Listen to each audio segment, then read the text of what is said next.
phone number over the, so I'm going to use.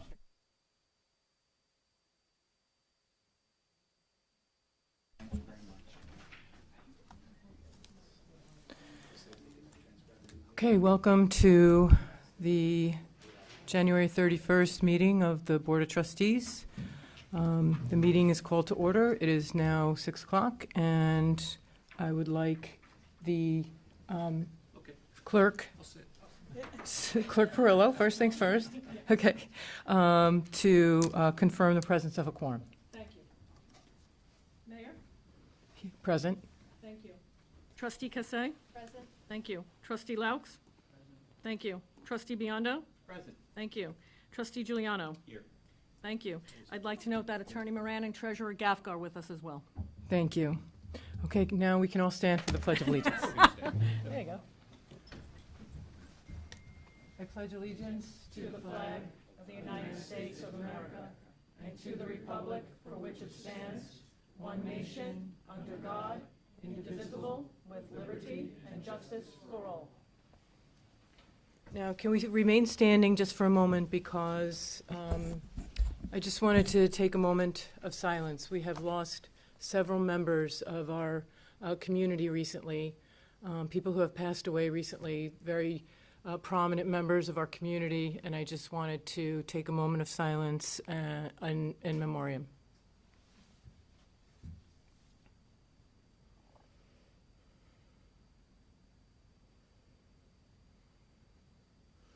Thank you.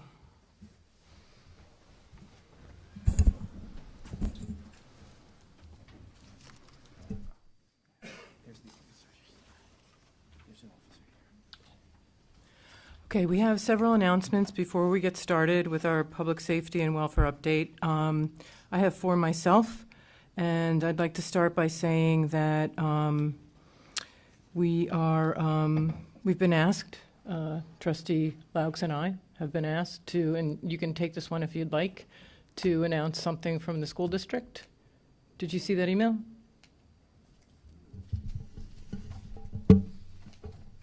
Yeah, after I don't know how many months of work, we have a crossing guard finally up at Scriky Hill. Oh, that too. Is that the one you wanted? No. Okay, I'll go for it. Go for it. So the Port Jefferson Senior Prom Committee Yes. has asked us to remind the community that they are hosting the annual Comedy Night fundraiser this Saturday, February 3rd at the Belterre Community Center. The doors open at 6:30. They say it's going to be a night full of laughs, delicious food, great conversation, and community support for the high school's graduating seniors. Tickets are $75 and can be purchased online at pjhsprom.com or at the door.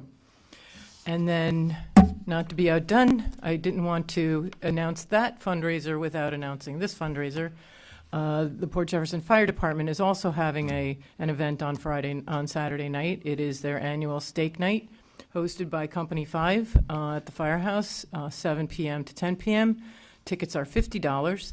Their event starts at 7 and it runs through 10, and it's an open bar, salad bar, T-bone steak, baked potato, dessert, 50-50, a raffle, and more. So you can actually go to the steak dinner and then run up and catch the rest of the show up at the Belterre Community Center. So those are two announcements. Also, I also wanted to announce the bid Business Improvement District's Ice Festival had one day of activity on Saturday last weekend and canceled and postponed until Sunday of this coming weekend because of the weather. So the weather's supposed to be beautiful. The ice sculptures will be back. And so I wanted to just remind the community that that is happening on Sunday from 12 to 5.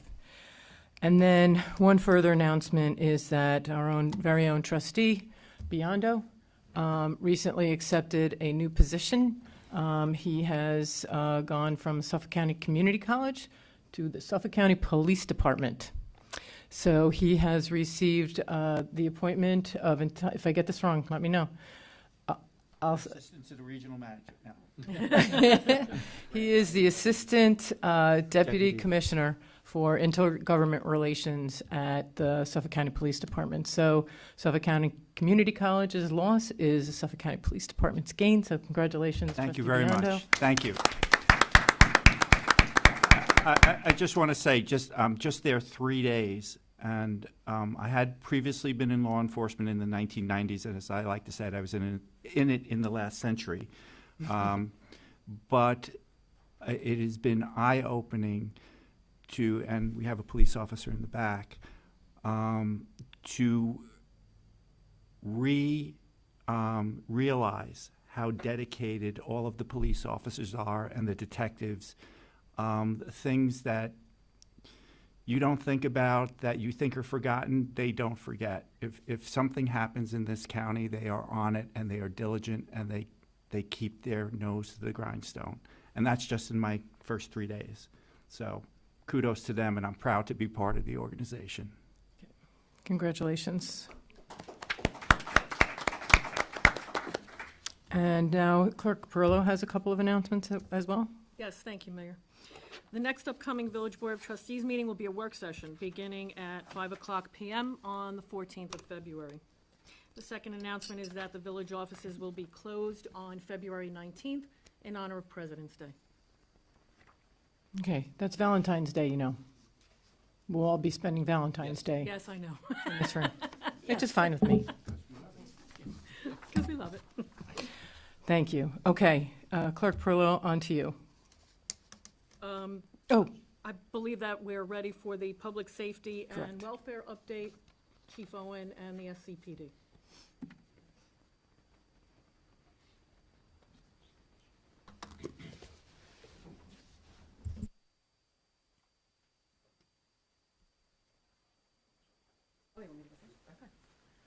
Hi, everybody. My name is Officer Casey Berry. I'm from the 6th Precinct. I work in the COPE unit, and I'm here to report to you what's gone on in the Port Jeff Village for this past month. So what we report is some of the crime stats that have occurred and the comparison between this time this year and the same time last year. So total calls for service last year were 341, and the time period we're looking at is from December 27th to January 31st. This year it's 327, so that's conclusive, that's all calls. And then we break them down based on categories, like charges that we might press against somebody. So there's, thankfully, not a lot has been occurring in your community. No aggravated harassments, no assaults, no burglaries, no criminal mischiefs. We do have 4 reports of harassment this time this year, as compared to 2 last year. And what harassment means is if somebody has a physical interaction with somebody, like a push or a shove, and does not sustain a serious injury. So those harassments are like domestic in nature. There's one of a son and a father that was physical, but no charges were pressed. So what I'm reporting to you is that the incident occurred, but there was no arrest that actually happened. The person just called us and documented, or maybe they needed to call us to de-escalate the situation. There's another domestic couple where somebody pushed another individual. Arrest did not occur, but it was documented. Another incident was 2 known males, but not related, had an incident where one punched the other and no charges were pressed. And another one was a mother shoving a son, and that was documented and nobody was arrested. So those are the 4 harassment charges that we had documented. And 6 larcenies as compared to 2 last year. Those larcenies were one at CVS, where we caught the person. The CVS had called us. They had fled on foot. They had stolen some merchandise, and we got them. One was where somebody left their vehicle running in front of a location on Main Street, but up just south of the tracks. The car was stolen. That's still under investigation. But the fob was not in it, so the car couldn't have gone too far. I don't know exactly how that works, but the keys were actually not in it. Now, I'm sure everybody knows that this is occurring, so please just keep in mind another reminder to keep our doors locked, not just in your driveway, but when you're going to exercise at a gym, parking lot, go shopping. I know we all have a lot on our minds, and we sometimes forget these things. But we have 2 incidents of people leaving their vehicles unlocked and somebody rummaging through their cars. One was a pair of Nike were stolen, and the other was somebody's purse and all of their credit cards. 2 other incidents now were businesses. That was Grape and Grain, where a male took 2 bottles of liquor and fled on foot. That's still under investigation. And Chip It All, if anybody's familiar with that business, they had some construction equipment taken, like backpack leaf blowers, chainsaws, and hedge trimmers. Still under investigation. So those are the crimes that were reported. Again, most of them were under investigation. Your non-criminal incidents, there were 327 reported last year as opposed to 312 this year. 113 of those were aided cases, which are medical emergencies where people call us, and we also have ambulances respond. And no fatal overdoses, which is always something I love to report, obviously, because of that just being a pervasive issue in all communities. And in terms of arrests, we have a total number of 8 arrests. Some of them, one of them I had mentioned. Another was somebody was caught with possession of drugs. When after somebody called the police for something else, they were caught with possession of drugs. We call that criminal possession of a controlled substance because of the type of drug. The hospital in Mather had called us because somebody was combative. And there happened to be an active warrant for them, so we arrested them for that warrant. We had 3 DWIs where we arrested individuals, and that's it. That kind of quantifies everything that occurred that was related to your criminal data here in Port Jeff Village. Again, I'm from the 6th Precinct. If you have any interest in knowing what's going on outside of your community and or in your community related to things that we can report to you from the Suffolk County Police Department, our commanding officer conducts something called a precinct community meeting once a month. Our next one will be at the precinct on February 13th. So they always occur on the 2nd Tuesday of the month. And we alternate day and evening hours to try and get everybody to be able to attend. And that one's going to be at 10 a.m. So it's February 13th at 10 a.m. at our precinct where our commanding officer reports on things. So at this time, if anybody has any questions for me or any comments or anything. Okay. All right. Thank you for having me. And congratulations, sir. Thanks, Nick. Welcome to the police department. Appreciate it. Madam Mayor, members of the board, neighbors, residents, thank you to Suffolk County for being here, for giving us that update. Seems like the numbers look pretty good, sound pretty good, and hopefully we keep that trend going. What we're reporting on now is, since there's a change in the way the meetings are being held, all this information and data I'm giving you is from December. Okay, so anything that happened in January will be presented next month. Okay, so the past events that we had were Residents' Night and Dickens Fest. No issues or major incidents to report. And I want to just congratulate the members of Dickens Fest. Apparently they won Best of Long Island. Well deserved. Upcoming is, as the mayor had mentioned earlier, is part 2 of Ice Fest, which will be this Sunday, February 4th. Apparently there was a good turnout for Saturday. Hopefully the weather is nice on Sunday. We have one unfortunate resignation on December 15th. We received a resignation letter from one of our ATOs that was effective December 15th. We accepted that with regrets. Our incident report recap for the month of December 2023. We had a total of 62 reports written. The majority of those reports were assisted and aided. Traffic conditions, parking conditions, and assisting other agencies such as EMS and Suffolk County PD. As far as summonses go for the month of December 2023, total written were 190. A majority of written were uninspected vehicles, 128. No parking or standing was 12. Parking without a permit in the resident lot was also 12, and wrong way parking was 10. There were a total of 20 warnings issued for December. The majority of locations are the Salt Meadow lot, East Main Street, and the Mariners lot, otherwise known as the Gap lot.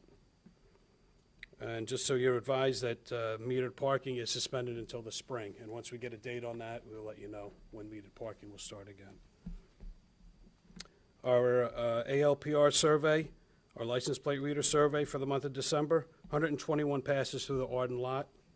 The Arden resident lot, PJ3, which is the vehicle that has the ALPR on it, was in service 57 times for that time period, which is an average of 2 passes per shift, so 4 times a day. 12 summonses were written for parking without a permit, and out of our 36 employees, 22 are trained on using that vehicle, basically 61%. And with that, I'm going to call up Chief Investigator Jimmy Murdaco, and he's going to report on our FATs. Good evening, Board. Good evening, Mayor. For the last court date, which was on 1/23/24, there were 18 cases on the docket. 5 of those were concentrated on disorderly conducts, anywhere from the downtown area up to the train station. We did see an increase in individuals that needed assistance with services due to the weather. We were able to, any of the plainclothes guys has information on them to offer services, as I've stated several times in the last couple of months, so we could kind of prep and help them out. I know that the MTA, when it gets to a certain the weather gets cold, they open up the ticket booth. We will go inside and control, and make sure that they are okay, and that if there are services that are needed, we're giving them that information. The numbers on the FATs are lower because people are not out and about walking around. We are concentrating on a couple of other things in that time, which is recent graffiti. We have started a log and a data log now that will timestamp the different areas that are affected. We are actively sending that over to the 6th Precinct. And we are definitely continuing meeting with the store owners and getting an updated list in case of an emergency contact is needed. Thank you, and congratulations. Thank you. Thanks, Jim. As always, you can check out our Facebook page for any updates on events that may be happening or any other information that may pertain to code.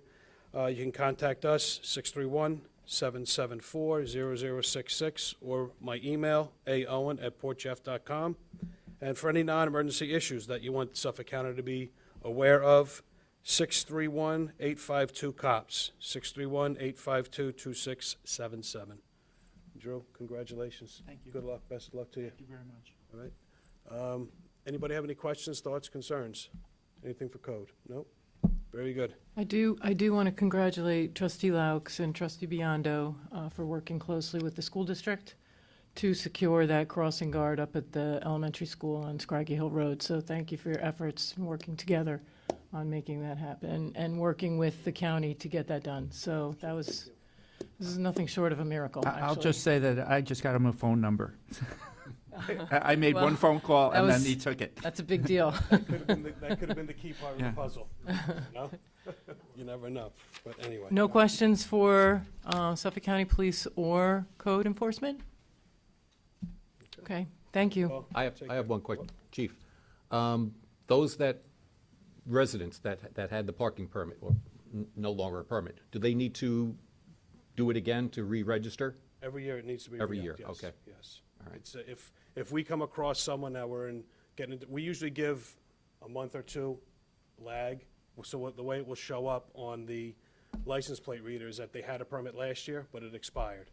We're obviously not going to issue them a summons.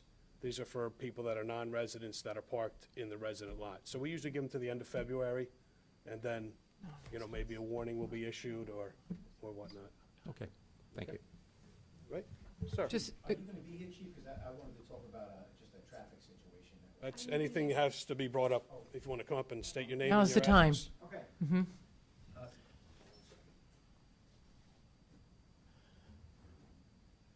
you have to state your name and your address for the My name record. is Matthew Franco. I reside at 5 Avon Drive, Port Jefferson, New York. Good evening, Mayor Shepro, Board. In the past 5 months, my wife and I have been walking in the evenings, and so we live on Edgewood and Pine Hill. And I had spoken to Chief about it, and thank you so much for returning, Bob, my emails. It's a hazard.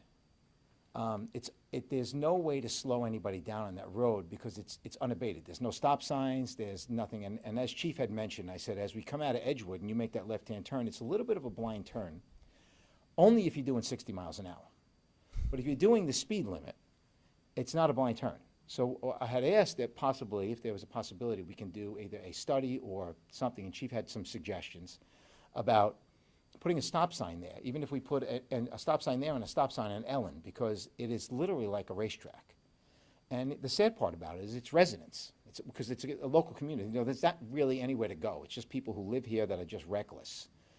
So my request is, can we please, and Chief and I had spoken about this, do something about possibly putting a stop sign at Edgewood and Pine Hill and Ellen and Pine Hill, just to slow them down.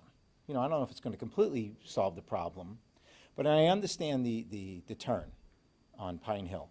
But again, like I'm saying, if you're not doing double the speed limit, because I've driven it several times, it's not an issue. But maybe we could possibly put up, because I just saw in Ronkonkoma, they had a blinking light. Right. And then, you know, that alerted a stop sign was ahead, and then the stop sign. So that's my first request. And then my second is, again, I apologize about this. My wife made me walk all winter long, so it's her fault. Between Orland and Cohen and Mather, Belterre Road, right? Is that what that is? Okay, Belterre Road. Is that the Suffolk County Water Authority property there in between those? Okay, that retaining wall Yes, I've heard about that. is atrocious. It's completely On Belterre Road? Yes, ma'am. Yeah. It's completely rotted out and leaning into the sidewalk. Now, my question is, are we responsible for the sidewalk there, or is that water company property? Sidewalk, I'd have to ask Department of Public Works. Because The retaining wall is is the property of the doctor's office. Yes, yes. And they have been noticed several times to correct it. do we find them at some point? Do we hit them with, I mean, because at some point, clearly they're ignoring it. And I'm sure Orland and Cohen is, you know, not struggling. We will look to see where our investigators are with either notices and ensure that we act on it if that situation is creating a health and safety issue or the fear of collapse. Oh, there's no doubt it's going to collapse. It's just a matter of time. But when was the last time we notified them? Again, you brought it up tonight, Okay. so I we thought will- maybe you knew. We I will look apologize. into it, I promise. Okay, fair enough. The sidewalk, They're aware of it, and I think they have, when I first became a trustee, someone raised it with me, and I made an inquiry, but the head of the department has changed, so maybe it got lost in translation, and you should, yes. okay. So then we'll follow up, I Yes. guess, at the next meeting. But the walkway, can we clear the leaves and all the stuff? Like Mather, I guess the hospital clears whatever, and it's just that one section, all the leaves are still sitting there. So when you're walking on it between the rain, I know it's silly. It's not silly. I know We got bigger exactly issues, what you're bigger talking fish about. to fry. But if we could just address those three issues, that'd be great. These are the fish that we fry, All so. right, there we go. Fair enough. We'll look into it and get a response I to that. appreciate it. Thank you so much. You're welcome. Have a good evening. Thank you. Thank you very much, so much. appreciate it, thank you. All right? Very good. Folks, have a good evening, thank you. Thank you, Chief. Thank you. Thank you, Officer Barry.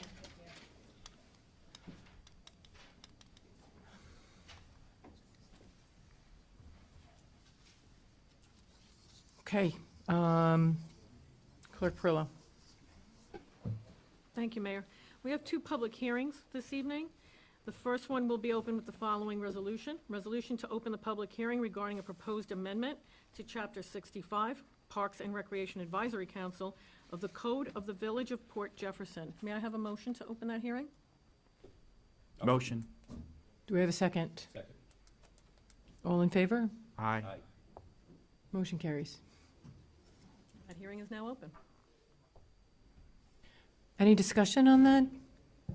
Well, just, Mayor, as a brief overview, the village board was desirous of making some amendments to the Park and Recreation Council as related to terms of office and some of their ability to make certain recommendations to the village board. The text of that amendment you all have in front of you, and I believe has been made public through public notice. Nothing's really changing. Some of the additions, other than just simple amendments to terms of office going from 1 to 3 years or 1 to 2 years, depending on when you got on the board. The advisory council members will recommend the appointment of an alternate and replacement members to the mayor. Alternate members of the council are able to vote in the absence of a permanent member. Permanent members should serve no more than 2 consecutive terms. Any other major change or addition to this is that to recommend to the Board of Trustees modifications to the room rental fee schedule via written appeal to the Parks and Recreation Advisory Council. So that's the amendment in a nutshell. Any discussion from the board? I know Trustee Laux and I have had, numerous meetings with the Parks and Recs, and this is what they advised. And so we brought it to the board and brought it for a code change, so. Because it was prior it was 5 years? It was 5 It years. was a 5-year term, so that's a lot of years. Long commitment for Yes, it's some a long people who, commitment, so. yeah. Yes. This code was written in 1970.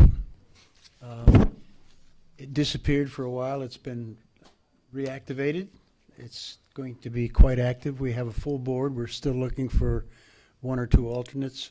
The main drawback was the term of office was 5 years. The basic change in this new code would be a 3-year term. We would start off with 2 members serving 1 year, 2 members serving 2 years, and 3 members serving 3 years. And then after that, you would have a rotation. So that's the basic change in it, and it's long overdue. Okay. Just wondering if it's necessary to have B4 in here to write in the code the recommendation to the Board of Trustees for modifications made to the room rental fee schedule via a written appeal made to the Parks and Recreation Advisory Council. It's something that I agree that this council should definitely be heading up. I know the board has discussed also handing this for review to the Budget and Finance Committee, which I fully support. I just don't know that especially since we don't, I can speak for myself as a trustee, I don't know the direction of where that's going and how that relationship is going to work as well. Sort of really codifying something which sets it in stone just seems unnecessary. I don't disagree. But that's a comment, so it is a public hearing, so thank you.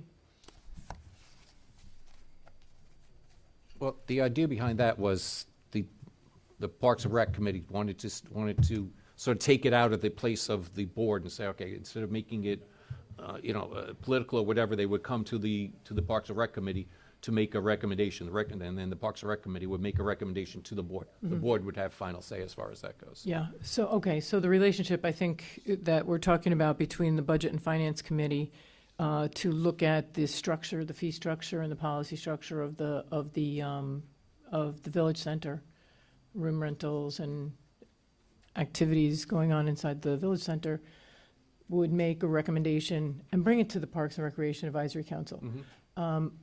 I tend to agree with Trustee Cassé about not codifying in the code, but having it be policy that works in that direction. So I agree with the recommendation personally. Well, this is more after the fees are set.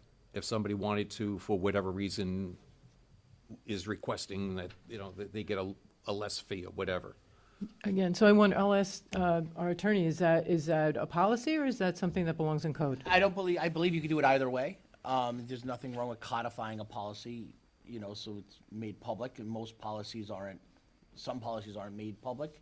So someone interested in, if what I'm hearing from Trustee Giuliano is, it's more meant for someone who is interested in renting the room, for whatever reason, maybe can't pay the $750, seeking some dispensation of the fee, instead of bringing it to the board immediately, have the council look at it first, see if it warrants the attention of the board as a buffer. I could see both sides of it. I think leaving it in the code under that purpose seems to be a good idea, but I think you could handle it either way. All right, so. And for the board's edification, redacting it tonight, it can still move forward. It's additions to local laws when you bring them before a public hearing that would need to be re-advertised and the like. I am in no disagreement with that policy. I just think not having looked at that policy and discussed that policy, codifying it tonight, and then potentially having to go back and have another public hearing regarding this. And the language also, modifications made to the room rental fee schedule, I read that more as the fee schedule and not exceptions to the fee schedule. So I'm just wondering if, just to keep it clean and leave more options open, we can look at that policy, which I think we're pretty much all on board with, but not codify this, not codify number 4 in this. So my recommendation would be to strike number 4. And does that significantly change the code? Okay, so, In instances where you're reducing, it's not there to begin with, so you're adding it, so the reduction does not need to be re-advertised. you follow? So it wouldn't require another, okay. All I would need is a motion from the board to move forward with the redaction. Okay, Would that happen now, or? Yes, right now. So I make a motion to redact B4 from the code as proposed. I'll second that motion. you will. All in favor, then? Aye. As long as it's going to remain as a policy, I'll Yeah. vote in favor of it. Okay, I think with you there, and Stan, I think it will. And I support that becoming a policy that we look at, and sooner than later. All right, so the motion carries. Okay, So now, the public comment now is on the amendment. okay, any other comments on that code amendment? Okay, hearing none. I would look to close that hearing. Close the public hearing. Close the public hearing. So do we have a motion to close the public hearing? I'll make the motion. A second? All in favor? Aye. Aye. Motion carries.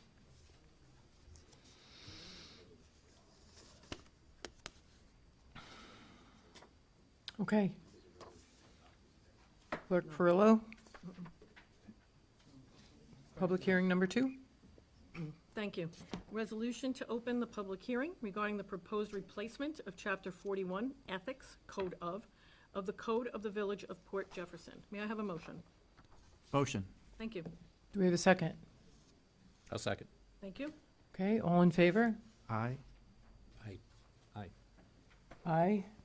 Aye. All opposed? Aye. All opposed? We're voting. Sorry, I was momentarily distracted. When are we going to vote on the policy? So we just voted to close the public hearing for the Parks and Rec Committee. Is it during resolutions, or now that we would vote on that code change? We just opened the public hearing, Right. right? I'm talking about the She talked previous. about the The Parks and previous, Rec. she talked about previous resolution.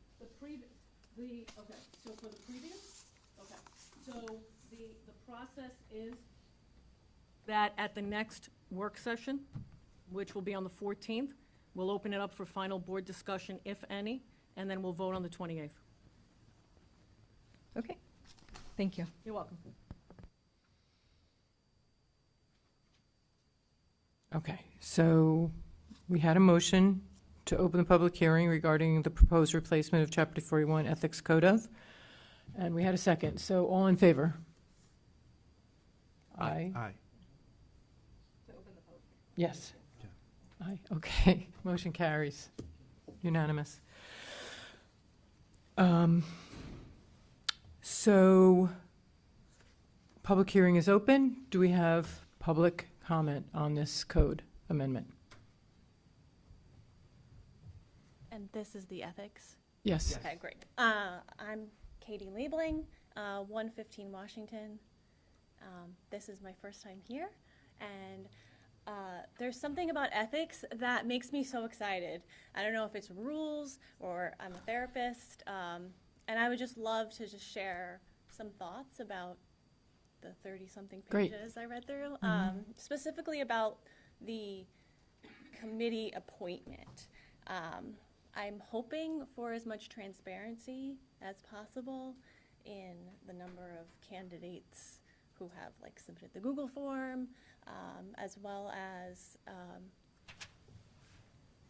much as it's possible to get some public input on the people who we're looking at, just to make sure we are as separate from the board for an ethical perspective. Not saying anything negative about y'all. Y'all are great. No. But I'm nervous for mayor and board to do that without anyone knowing who's applying, how many, and having some say in who is going to be interested in ethics. I'm excited about it. I think ethics are fun. And that's all. Thank you. Thank you. Thank you for your comment.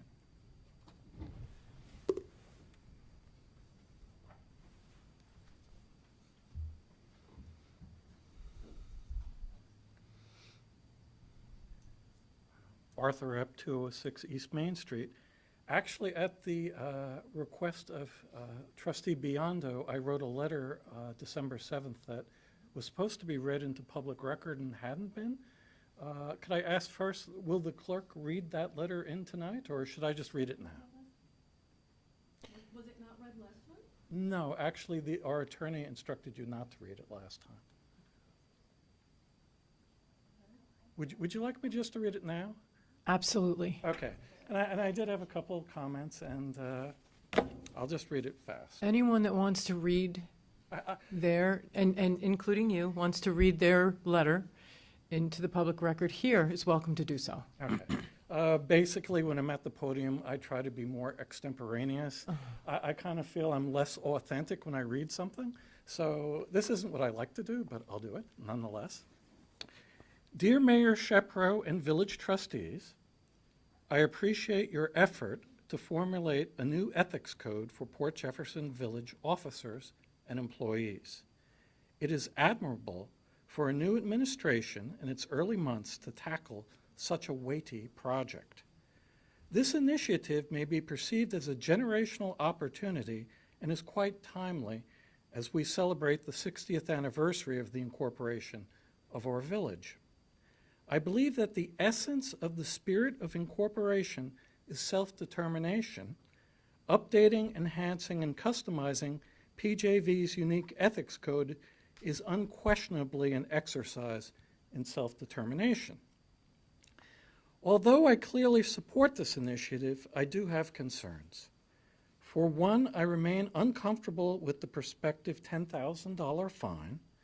The current village code, and I said Exhibit A found below, stipulates that any person, corporation, or other entity convicted of a violation of this code shall, upon conviction thereof, be guilty of a violation of the penal law of the state of New York, punishable by a fine not exceeding $2,000. Therefore, I believe it is disproportionate, incongruous, and unfair for the Ethics Board to potentially fine a village employee 5 times the village court's maximum fine. This discrepancy could convey the wrong message to our valued employees and, from my perspective, does not necessarily foster public confidence in village government.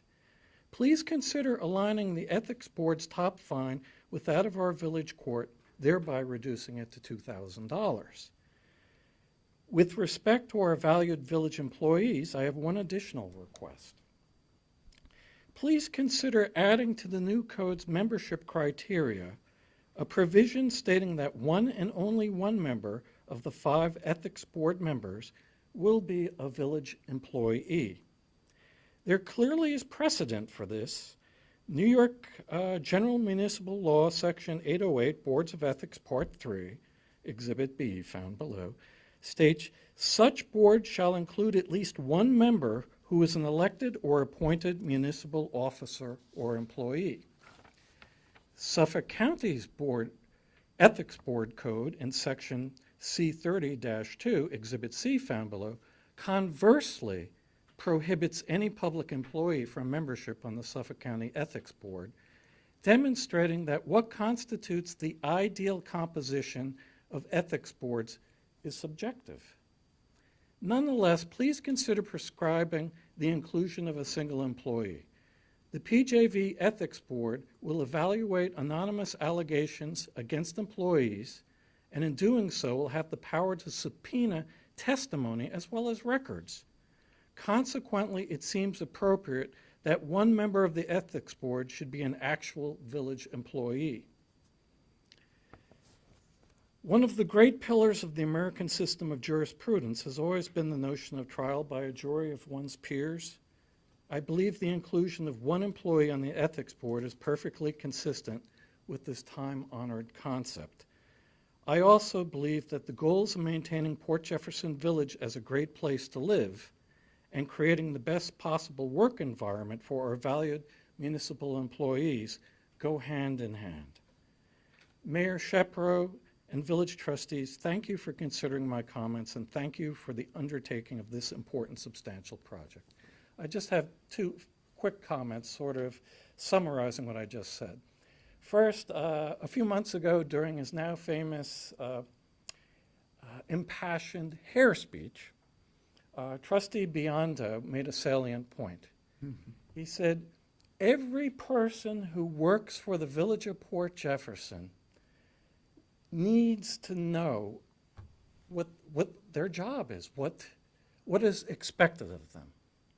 And this is, I think, the core reason for why we have the ethics code, and it's a good reason. We want clarity. We want to get rid of all the vagueness. And ironically, Mr. Lebenthal produced a wonderful analogy, and my concern is actually hidden within that analogy. He said, think of the ethics code more of it being like a shield instead of a sword. Well, ironically, my concern is someone could weaponize it. And a shield, depending on who is holding it, who's deploying it, can be used as a weapon. And ironically, in popular culture, there are many examples from Wonder Woman to Captain America, going back to Russell Crowe in movies where shields are used as weapons. So my concern is if we can lower that potential fine and put one employee on the board, we kind of reduce that possibility that someone could possibly use what is meant to be a shield as a weapon. And that's it. The last thing I'd like to say, and I've spoken more about this than I would on any other topic, and partially because I think there's a vacuum. I'm kind of disappointed more citizens didn't come forward and give feedback.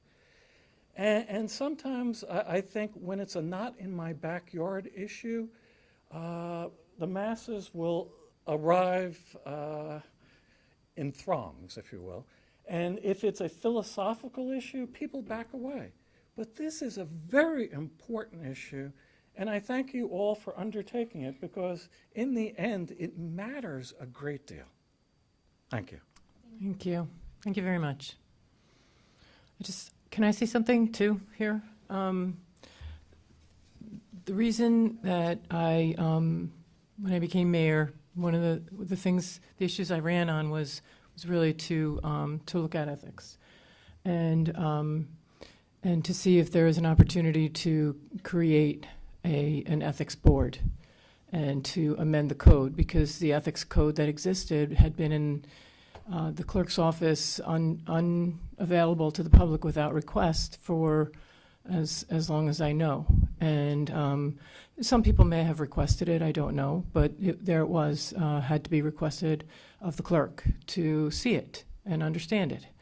And when I became a trustee, I did have several questions about conflicts of interest and ethics, starting at the very first meeting that I attended. It was an organizational meeting.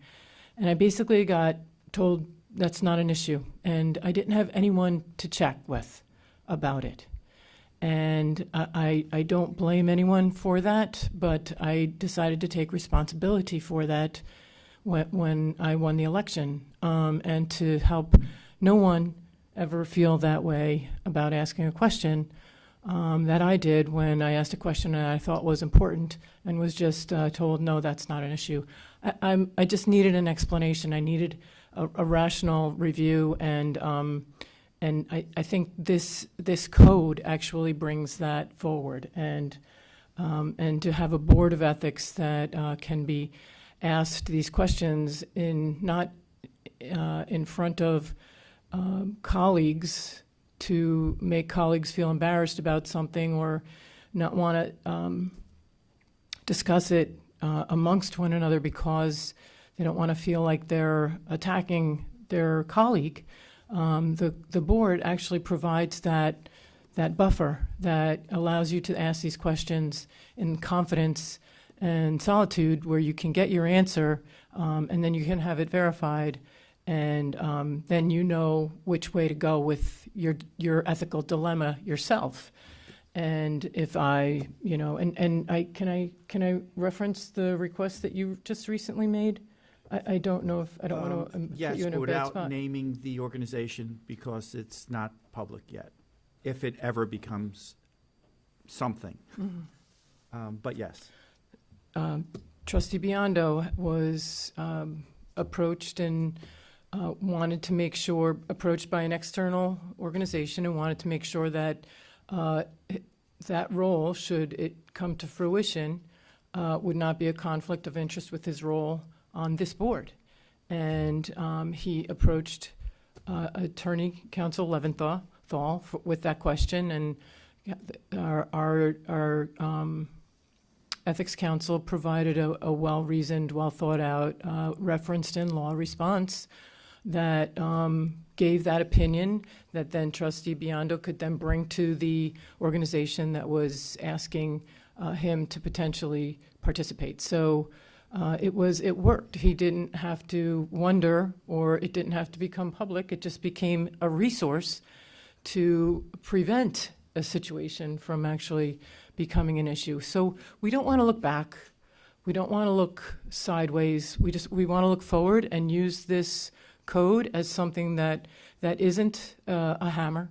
It is just a resource that can be used not punitively but preventatively to move people's to eliminate any kind of internal feeling of conflict and external appearance of conflict. So that's the reason why I really thought this was an important thing to bring to this board to decide upon. So, May I? I would just like to read a paragraph from, these are counsel's words, and they are from an opinion he issued. And it also goes to the heart of government officials and what we do and what you should expect from your elected. Ethics regulations are not only designed to promote high standards of official conduct, they are also designed to foster public confidence in government.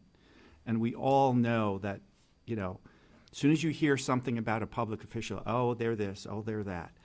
So an appearance of impropriety undermines public confidence. Therefore, courts have found that government officials have an implied duty to avoid conduct that seriously and substantially violates the spirit and intent of ethics regulations, even where no specific statute is violated. So we shouldn't be doing things, even if Steve said, you know what, you can do that. But if it looks bad, the optics are bad, and that undermines confidence in your government, the one that you've so you've given us the opportunity to serve, and so we shouldn't be doing things that look bad, because that undermines your confidence in us and the entire system. So that's really what this is more about, is avoiding those appearances. And also, one of the things that we discussed is that the training is going to be very important, because there is a vacuum of knowledge about what is improper or what might appear improper.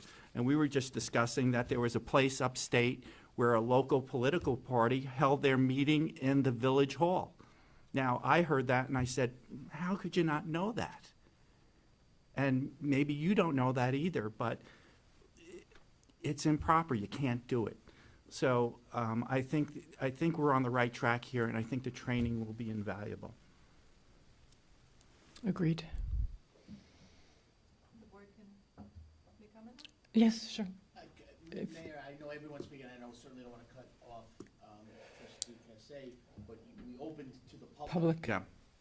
Well, and then we got sidetracked. I just want to, Yeah. if this is the way you want it to go, just reminder that we need to go back to the public Yeah. at some point. I apologize. If anyone in the public wants to get up and speak, please raise your hand and, yes.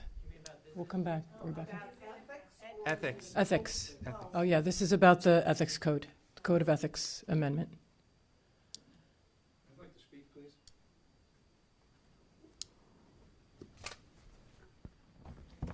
Good evening. My name is William Snaden, 123 Arlington Avenue, Port Jefferson, New York. I'm going to take up your offer about reading my letter also into the public record. And I agree with the previous two speakers.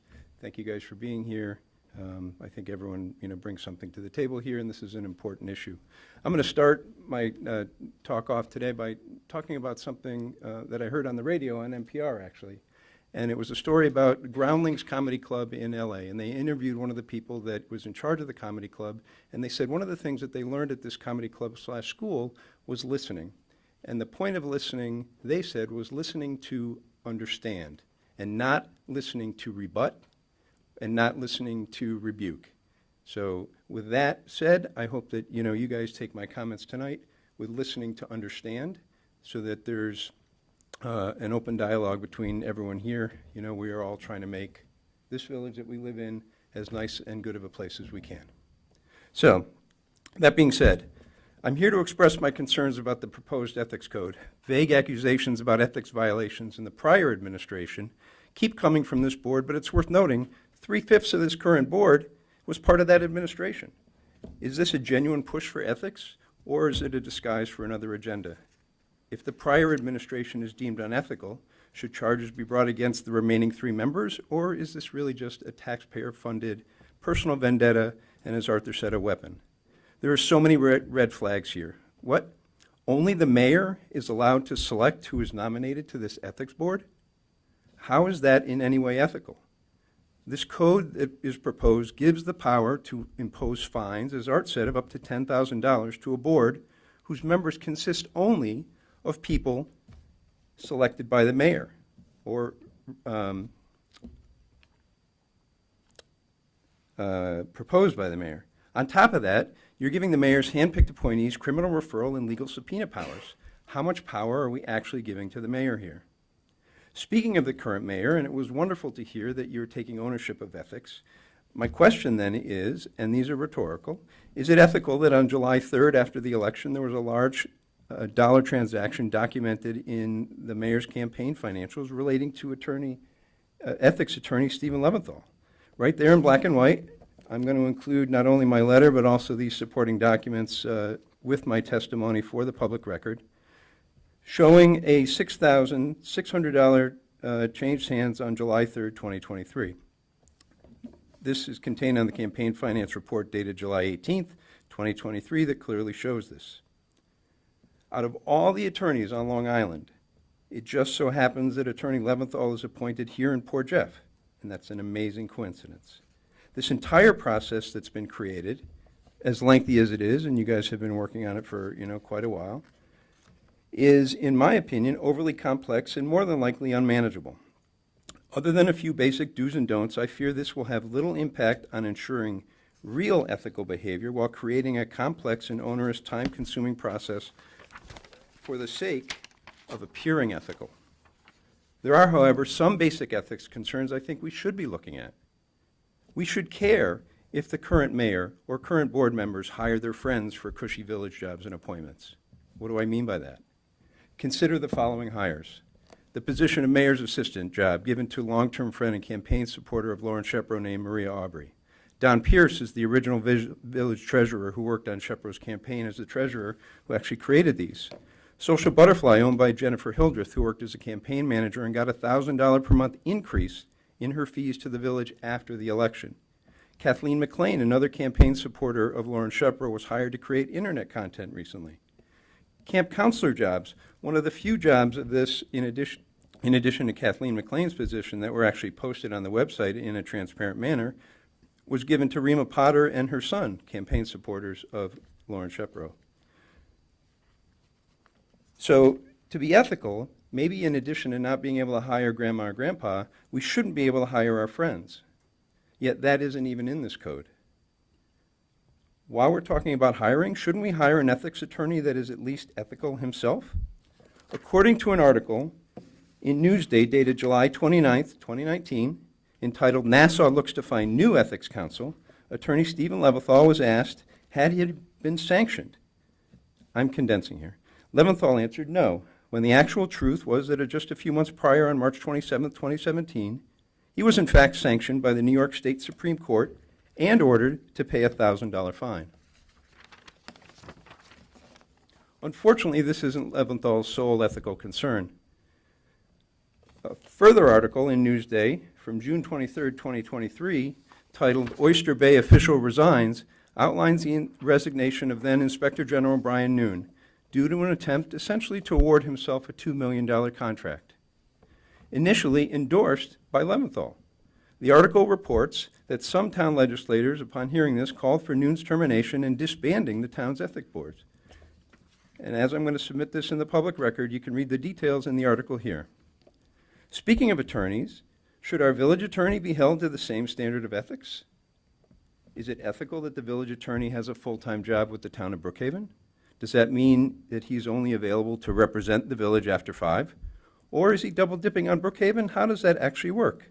There are so many more examples of this type of behavior in this administration that time constraints here prevent me from covering. You simply need to summarize here. You simply need to look at the players and mechanics of what is trying to be proposed here. In my opinion, this is nothing more than a thinly veiled attempt to create another village-funded weapon against good people in this community who give their hearts and souls to serve this village and the taxpayers. For these reasons, I hope that you guys join together in voting no for this code as it's currently written. I know that voting no to this proposal is what's right and best for the residents of Port Jeff Village. And through this, I hope I can count on you to make our village a place of positivity, inclusion, and fairness.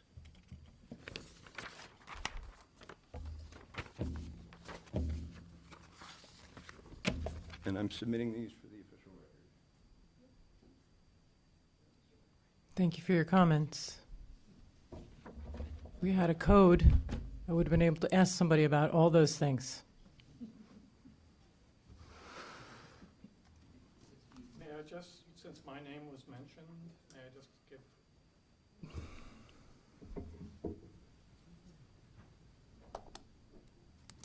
I applaud this initiative. I've said it at a previous meeting. I've said it in writing. I'm saying it now. When I say the word weapon, a shield can be used as a weapon in battle. I'm speaking theoretically. I'm more concerned about the possibilities down the road that might occur not involving anyone present in this room. I like to think I'm thinking of the future. I'm not casting stones at anyone in this room. I want to make that known. I do think Mr. Leventhal has good clarity of thought. I've liked your arguments. You've taught me a lot. And I do think this is an important initiative. I'm always just concerned because in America, there might be some Latin describing the subject. Please tell me if there is. But there's this time-honored concept that it's better to allow 10 guilty people to go free than convict and incarcerate one innocent person. Voltaire, thank you. Probably in French you would. So that's my point. I want to make sure that that particular possibility is covered, that someone is not going to be the victim of someone else's malicious intent. Because I envisioned somebody saying, you know what, I asked this village employee out for a date and they spurned my offer. Now I'm going to drop a dime on them. That's more or less my concern. I don't see any evil doing here. I'm just concerned about the future. Thank you. Thank you. If we changed, I'll ask Attorney Leventhal, if I can, a question about Mr. Epps. suggestions and requests to reduce the Fine, potential minimum. fine. Yeah, maximum fine. Would that significantly change the code if we changed that dollar amount? Well, if what you mean by that is, would it need to be renoticed? I think for the reasons that the village attorney mentioned earlier, that it's a reduction, it would not. I do have one or two quick observations about that. Okay. And certainly I am not invested in any particular cap for the fine. That's purely a matter of discretion with the board. But $10,000 is not something that I dreamed up. $10,000 comes from Article 18 of the New York General Municipal Law. It's the maximum fine that can be imposed for a failure to file an annual statement of financial disclosure by someone who is required to file one. I have a lot of experience with local boards of ethics. I have never, ever seen a Board of Ethics impose a $10,000 fine. In fact, the imposition of fines, in my experience, has been extremely rare. I can count on the fingers of one hand the number of times in my career when a Board of Ethics that I've been involved with has imposed a fine. But at the same time, this is a diverse community. There are people who live in this community, people who work for this village for whom $10,000 is a great sum of money. There are others for whom a $10,000 fine offers no disincentive for behavior that the village may want to discourage. So somewhere there needs to be a compromise, and then there need to be responsible people of good judgment who can interpret the code, apply it to a set of facts. So that's what I have to say on that issue.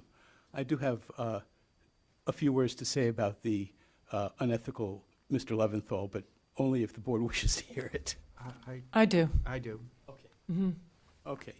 So the gentleman mentioned a couple of different items, none of which he really is acquainted with the facts about. The article with an unfortunate headline, Nassau County Board of Ethics seeks other ethics counsel, was about an incident that did not result in the County of Nassau changing its ethics council, which has been me for all but 6 of the past 30 years. I am a practicing attorney. I handled a case on behalf of a village that I represented. It was a land use dispute. It was a very contentious case. And my adversary asked the judge to impose a sanction on me for making speaking objections at a series of depositions. The judge granted the request. It generated a complaint to the grievance committee because I had been sanctioned. And the grievance committee concluded that there was no violation of the rules of professional conduct, and in its written letter to me said that it credited my lawyer's statement to the grievance committee that it would have cost me more to appeal the judge's sanction than to pay it. I paid it to be done with it. Of course, in this world of electronic communication, you're never done with anything. And so here we are again discussing this incident.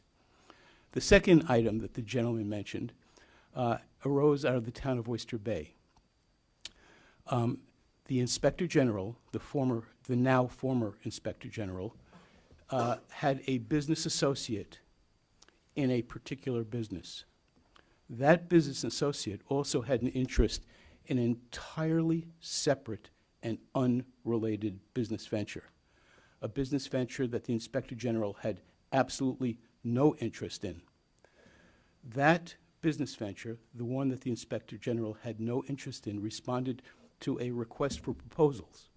Now, anyone here who is not familiar with what a request for proposals is, when a municipality wants to procure goods and services, it advertises the need, it posts on its website, and sealed bids are submitted, sealed competitive bids. Those bids are reviewed by an independent ranking committee. In numerous, I wasn't really prepared to discuss this tonight, so I've forgotten the number of businesses that responded to the RFP, the request for proposals, but there were numerous ones. And the independent ranking committee ranked the business of the person who, in a separate business, was associated but with the Inspector General, ranked that business highest. The Inspector General was tasked with presenting the recommendation to the town board. He did so. It was claimed by a member of the public that he should have recused himself. I was asked to investigate.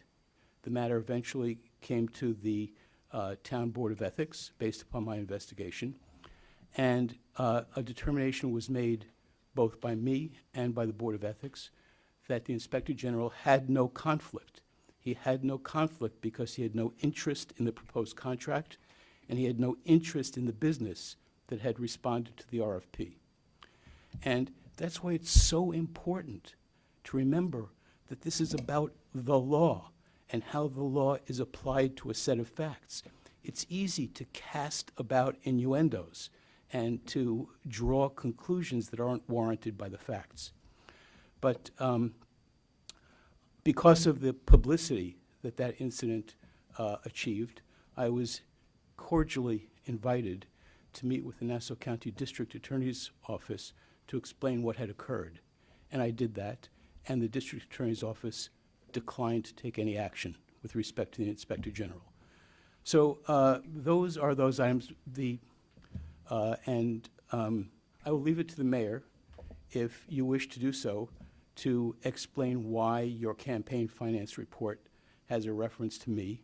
The only other thing I want to say is I do want to respond to the comment made, I think it was by the eloquent Mr. Epp, and I think you can't hear him speak without realizing that he is quite eloquent. But he mentioned, he supported the idea of having an employee of the village on the Board of Ethics. It is my opinion that that is not a good arrangement for a couple of reasons. The primary reason is that you want people to feel free to seek ethics advice from the Board of Ethics without fear that their supervisors will find out that they've asked the question, that their coworkers will find out that they've asked the question. There are 3 elements in this Code of Ethics that promote the independence of the Board of Ethics. The first is the fact that members serve for fixed, staggered terms. So the appointing authority can't remove a Board of Ethics member at will if they disagree with the action that's been taken. The second is the diversity of political affiliation that is required by the code. You can't have a majority of members belonging to the same political party. And the third is this concept that that the Board of Ethics does not have an officer or employee of the village as a member.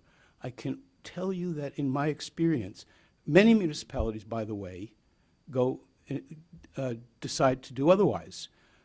And in fact, as the gentleman mentioned, the general municipal law provides for one member of a Board of Ethics to be an officer or employee of the municipality. However, in my experience, in those municipalities who choose to go that route, the officer or employee who is a member of the Board of Ethics dominates the board. The other members follow the lead of that person. And in my view, that undermines the independence of the board and really frustrates what we're trying to achieve here. So, thanks. Thank you. And I will address how the relationship became how Council Leventhal and I know each other, and and why his counsel was on my campaign finance report, because you're required to report when you make payments, and your campaign fund is utilized to pay vendors and service providers and advertising fees, et cetera, et cetera. And so I paid Stephen Leventhal that amount of money to represent me and provide me counsel after my name was removed from the ballot for a mistake that I made in handing in my petitions. I haven't used these words in a long time, so just going backwards. I handed in my petitions. There was a fatal flaw in what the petition submission showed, and so I ended up having to and deciding to run on as a write-in candidate. So, being a write-in candidate, I was informed by the village attorney and the clerk that I would not be allowed to have representation in the voting. Was it the count? During the count, or I was not going to be allowed to have anybody watching the polling process as a write-in candidate because I wasn't on the ballot, so I had no standing there, and so I needed an attorney, and I decided not to appeal the Board of Elections' decision to take my name off the ballot, because I thought that would be putting potentially bad money into a situation that there was no knowledge of the outcome whatsoever. So I wanted to put all my effort into a positive effort to win the election outright by being a write-in candidate, and so I put all my effort into that in a positive way. So rather than fighting the negative, so legally, and so that would have drained all the energy out of the campaign. So when I realized from the village attorney and the clerk's office that I was not going to be allowed representation in the polling place, I knew I needed to hire an attorney to help represent me, because I didn't know election law. It's a whole cottage industry. So I had no idea what it took to represent yourself in front of the Board of Elections when there's a challenge to the petitions. I had no idea what the process should be after that. I was finding my way along the way. So ultimately, at the end of the day, for that day of the election, I realized that I needed an attorney, so who knew election law, and so I reached out to every single attorney in June is booked, except for Mr. Leventhal wasn't, so he was my last resort. That's a joke. He was. His firm represented me in that process, and I was grateful that he did. And it wasn't inexpensive, and it was my own money that I used. I contributed my own savings to my campaign, and then that gave my campaign the ability to pay Mr. Leventhal, and that's how the relationship began. And then I saw what a great attorney he was. So, and then I did know that his expertise was in ethics, and that he is a scholar. He is an ethics scholar. He publishes on ethics topics and he represents. He's asked to give workshops by the New York Conference of Mayors at their ethics workshops. They go to him for their ethics counselor to teach ethics workshops. So I built the trust was started during the election process, and as I continued to research his experience and speak to colleagues and other municipalities, it became very obvious that he was the premier expert in ethics in New York State. So that is why Mr. Leventhal is sitting in the room, and why he is helping us with the drafting of this ethics code. Thank you. Do we have any other public comment?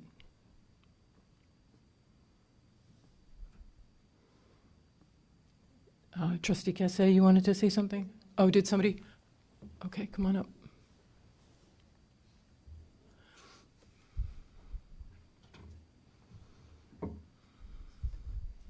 Good evening, Mayor, Board. Zena Ugrinsky, 2 Rosita Lane. I have, first of all, been paying close attention to the whole ethics board discussion. I applaud you. This is not an inconsequential lift, and but it's important.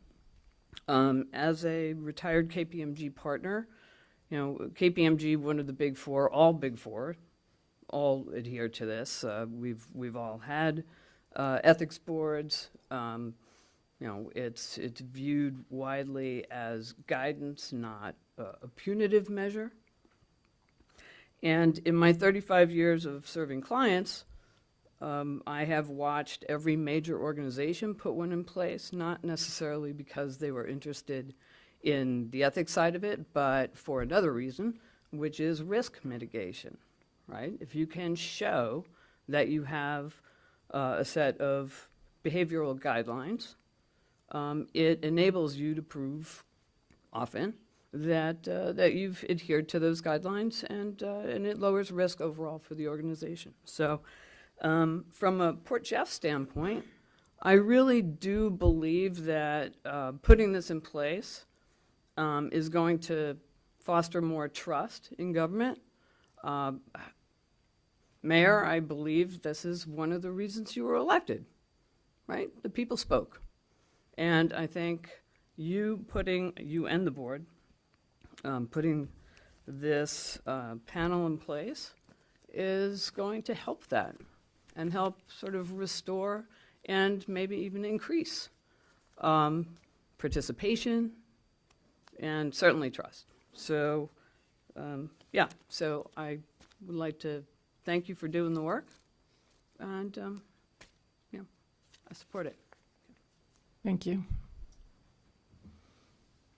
Any other reluctant souls? Yes, Mayor Grant. I just have a question after listening. Mario Grant, 2 Stern Drive, Port Jeff. When Mr. Leventhal was hired by this board to work on the ethics, was it disclosed to the other board members that he had represented you personally? That's my only question. I think that's ethical.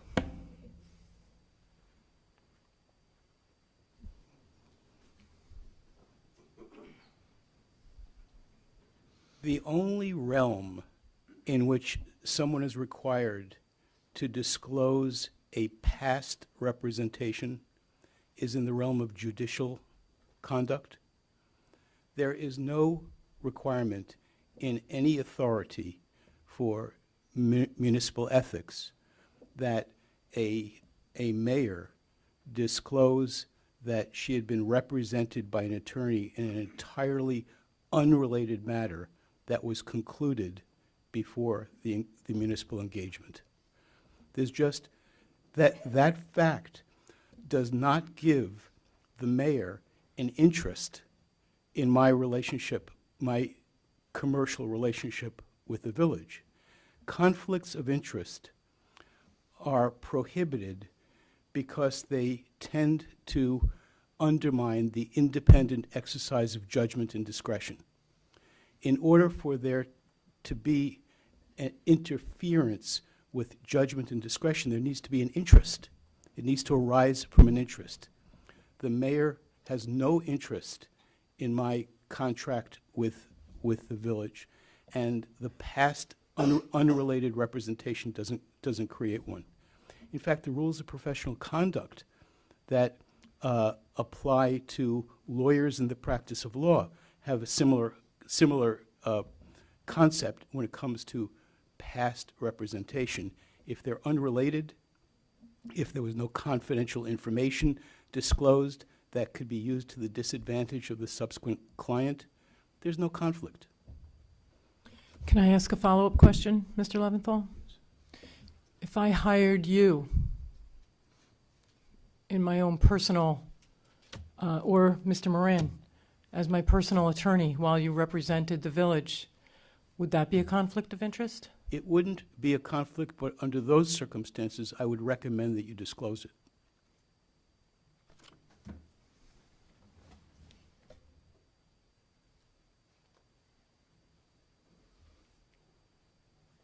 Any other public comment? I'll ask the question. Mayor, you brought up her representation. When you were mayor and you hired the village attorney to represent you personally, did you disclose it?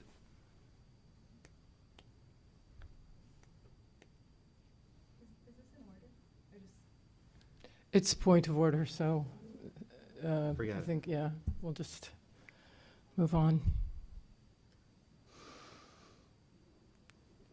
Any other public comment? Okay, Trustee Cassay. I also want to commend my fellow board members and also the public who have taken interest in this. We've noted, as was well noted, there isn't a great number of people here, but I think the people who decided to show up and read the many, many pages of this code and make comments, which I know is not always easy for folks. And I'm glad to see it's actually bringing residents out for the first time, and residents are making very substantive comments. So I always look for quality, not quantity, and just want to thank everyone for being here and taking this seriously, because this is something that I believe all board members feel is important for confidence of the residents in their board. I really appreciated the comments about seeking transparency and fairness on not just the appointments, but the process of appointing these members of the Board of Ethics, and look forward to discussing that further with the mayor and fellow board members. I wonder if in section 41-23, Board of Ethics in A, it currently reads, there is hereby established a Board of Ethics for the village. The Board of Ethics shall consist of 5 members, nominated by the mayor and confirmed by the village Board of Trustees. I wonder if it would give more confidence to have it read instead, the Board of Ethics shall consist of 5 members, collectively nominated and confirmed by the mayor and the village Board of Trustees. Would a change like that significantly alter the code? I have no problem with that whatsoever. Yeah, I know we informally discussed that at a public meeting, but just, again, looking to dot I's and cross T's. Well, that would return to a formulation that I started with. And I was asked to make a change to clarify, to arrange it for a mayoral nomination and a board confirmation.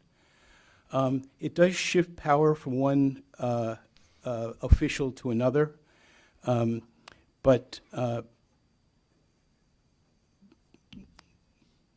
since there's no current code in place that creates that power, no one's being deprived of power that currently exists. So, I'm going to give the village attorney an opportunity to opine, because this is a question of municipal law. But I think the answer to your question is no, that would not be a problem. And but I do want to point out, Trustee Cassay, that I know this is a whole different code, but there are other boards where the mayor gets to appoint and the Board of Trustees approves, has the power of approval. And that was... Mayor and village law, that's how most village officers are appointed, at the recommendation of the mayor with support of the board. It's congruent with village law, but, I mean, I would agree with Council Leventhal that a change like this where no power currently vests, I wouldn't see it as a substantial change to warrant a rehearing. What it seems to do is it leaves one person, the mayor, responsible for pulling it all together and starting the dialogue, right? And then we vet it. Correct. And approve. Similar to the zoning board of appeals, similar to the planning board. The mayor nominates all those board members, and By law. By law. I don't have any concern with all the trustees making the decision. I don't shirk the responsibility of trying to pull it together, and the process of pulling it together is by looking at the Make a Difference volunteer site where people have submitted their names to be considered for this board, and we have about 9. And I don't know if anyone in this room has put their name on that sheet, but each and every one of those people will be considered and vetted. And if people step forward, they might be a friend, but that's not why I would consider appointing them to that type of position. They would have to have the credentials that would give them the experience, that show that they're experienced in this area to represent a board and decisions that are made by it. So I'm five of on one side and 10 of the other guy, 6 of one, half a dozen of the other. That's what I was trying to say. So Sure. I just to if you're. Do you mind if I- So at a previous discussion, I forget it was a previous meeting or the work session we had on this, we had discussed to address this. There's a substantive concern of well, is one person, whether it's this mayor, a future mayor, going to have more power in this, and how do we alleviate that concern? We had discussed maybe, every trustee being sent all of the resumes, the current resumes of people who submitted their names on the Make a Difference page, and showing up, have it be an agenda item, showing up at a workshop to discuss a ranking of each. Excuse me? Trustee Biano, use the microphone, yeah. Oh, I think that's the way it's going to work. Well, that's that's what we, that's how it's been working. That's what with we've. all the other committees that we're working on. Well, often committees the trustees receive a list of, like, for instance, the Budget and Finance. We received the recommendations. It was 5 or 7 members, and then one alternate. And that was sort of, there must have been discussions happening to say these are the folks who the people having those discussions thought were the best suited for this.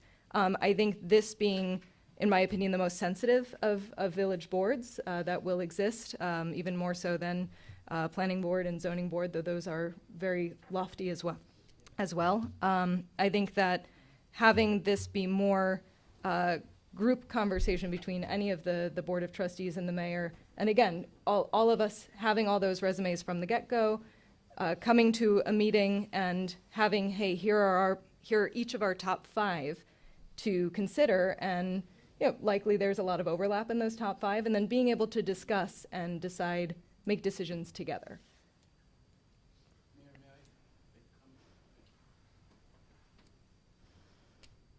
I just want to make one comment about that, and that is that while I think it's great that the public was solicited and asked to submit resumes, this board does not need to, and I don't think should, limit themselves to considering people who self-selected to volunteer. The board can also engage in recruitment. These are very sensitive and important appointments that need to be made. You want people serving on this board who you have confidence in to discharge the very sensitive and important functions of the board. The other thing I have to say is that the need for political diversity also complicates matters. It's not quite as easy as populating the zoning board or the planning board, although there you want technical knowledge. So I think the board should not limit itself. That's all that I'm saying. Right. Appreciate that comment. And, again, in the process of collectively coming forward with nominees for the positions, maybe someone does say, hey, here's someone who a resident of the village who maybe didn't submit. I think we've been encouraging residents to submit through this.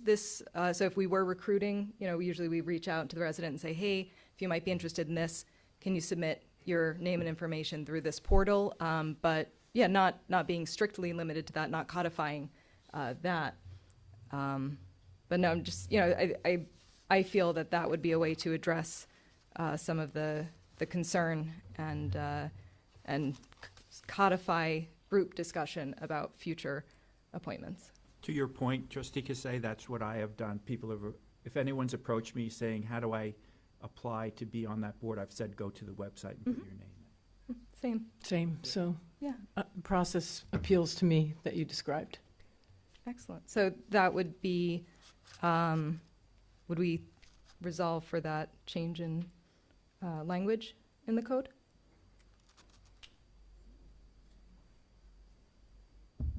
Well, if I could just remind everyone about the language that originally appeared in the code before I was asked to change it. It said that that the Board of Ethics shall consist of 5 members appointed by the Village Board of Trustees, period. Did I tell you to change that? No. Oh. No, we had I remember we had discussion. Right. Well, I would be comfortable going back to that language. I believe I was the one that made that suggestion. Okay, can I just Keeping point with out the other the boards. error of disagreeing with me? Yes. Is that a threat? Duly noted. I'm all right with it staying that way because of the checks and balances that the Board of Trustees has brought to this administration over and over, and I have full faith in that democratic process. Excellent. Thank you. So is it to? Motion on that amendment. So a motion to amend the, No, I'm saying don't. what? I'm saying leave it as it is. It's a motion to amend the current draft. Back to the, That language to the original. To the original draft. Yeah, That's your intent. that would be my intent, yeah. Yeah, so I think what I just said is I'm okay with leaving it the way that it currently stands, because the democratic process has worked over the past 7 months, whereby the trustees have weighed in on nominations that the mayor has made and let their opinions be known and carried it through to change. So it works. So I'm fine with the mayor making the nominations. As this mayor, my goal is not to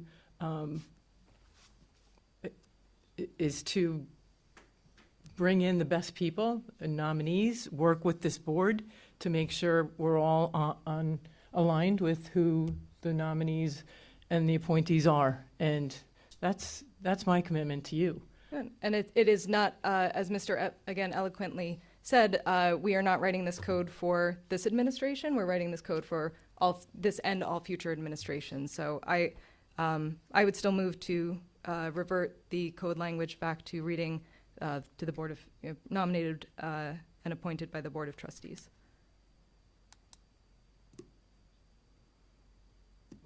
So that's, sorry, it was a motion. Okay.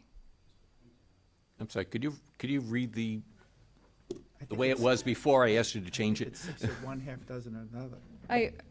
It's might seem pedantic to some. I think it leaves future boards to decide how that process works. We just had a very fruitful discussion about how this process will work for this board. But for future mayors, future boards, I think it leaves it up to those boards to have those discussions and processes for themselves. The language as originally drafted was, the Board of Ethics shall consist of 5 members appointed by the Village Board of Trustees. It was changed to provide, the Board of Ethics shall consist of 5 members nominated by the mayor and confirmed by the Village Board of Trustees. Those are the 2 versions. Okay. I'm fine with the way it changed, the way you're motioning it to change.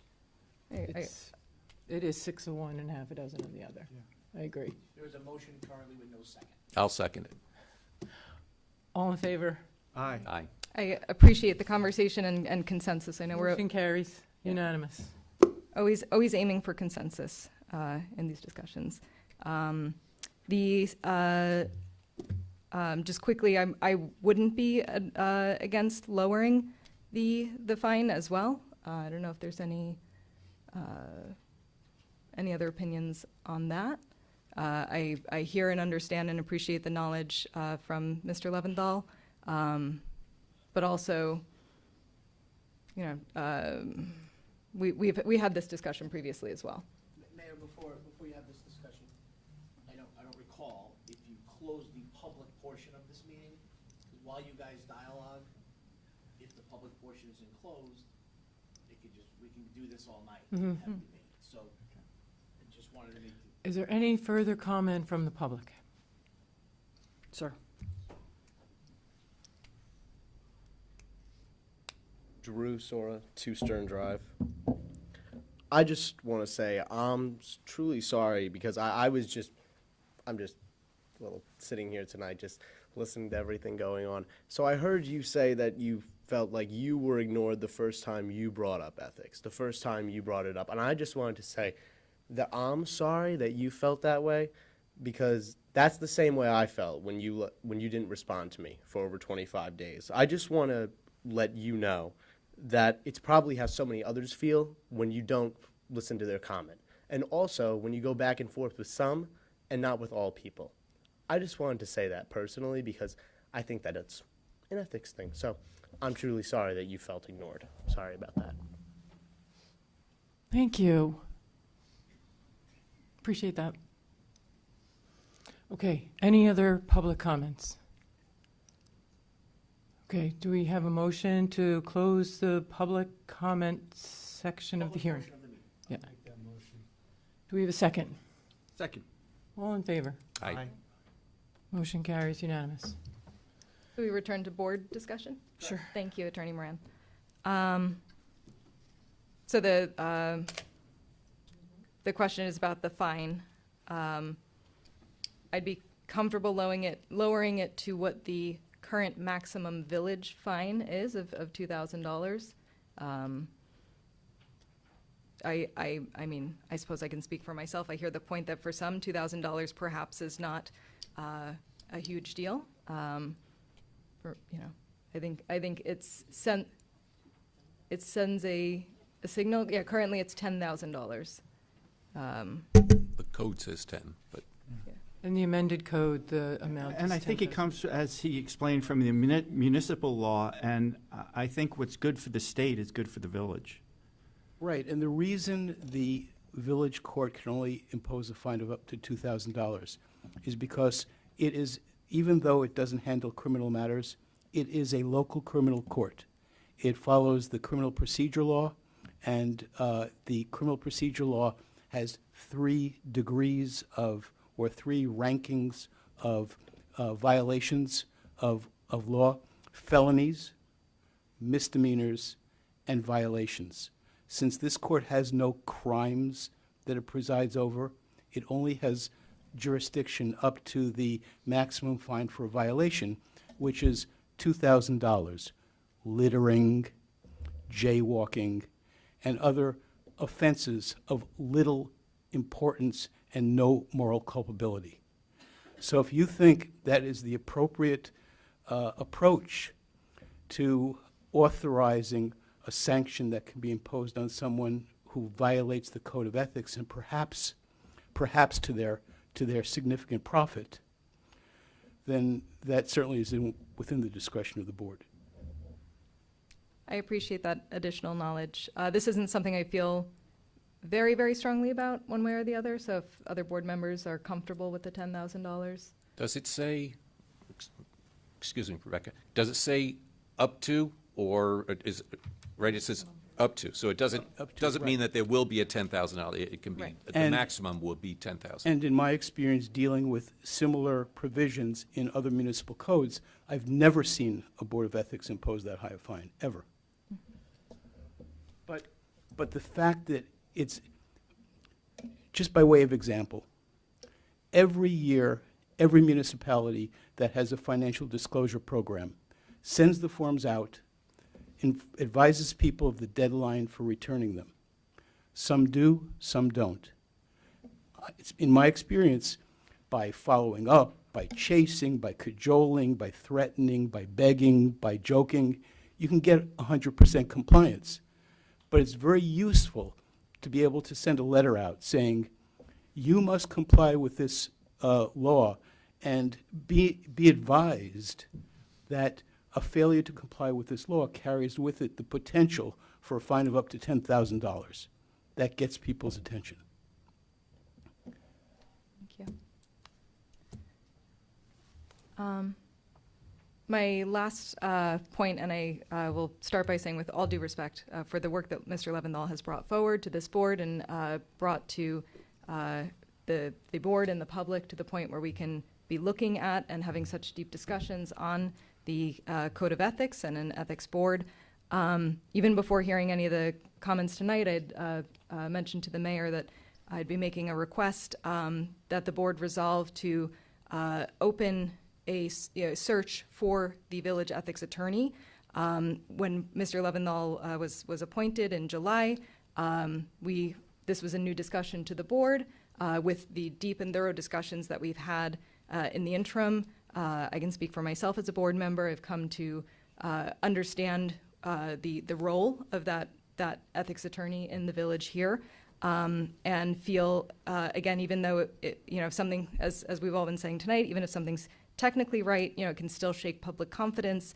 And so to increase public confidence, to make a move towards with fiscal responsibility, to see what are the hourly rates that would come back in a search for this position, and I don't see any downsides to reopening a call for ethics attorneys or attorneys to essentially apply for this, and having the board be able to review those, and including Mr. Leventhal, and have that discussion and look at that role. Why? For the reasons I just explained. He's our ethics counsel. He's the premier ethics counsel in the state.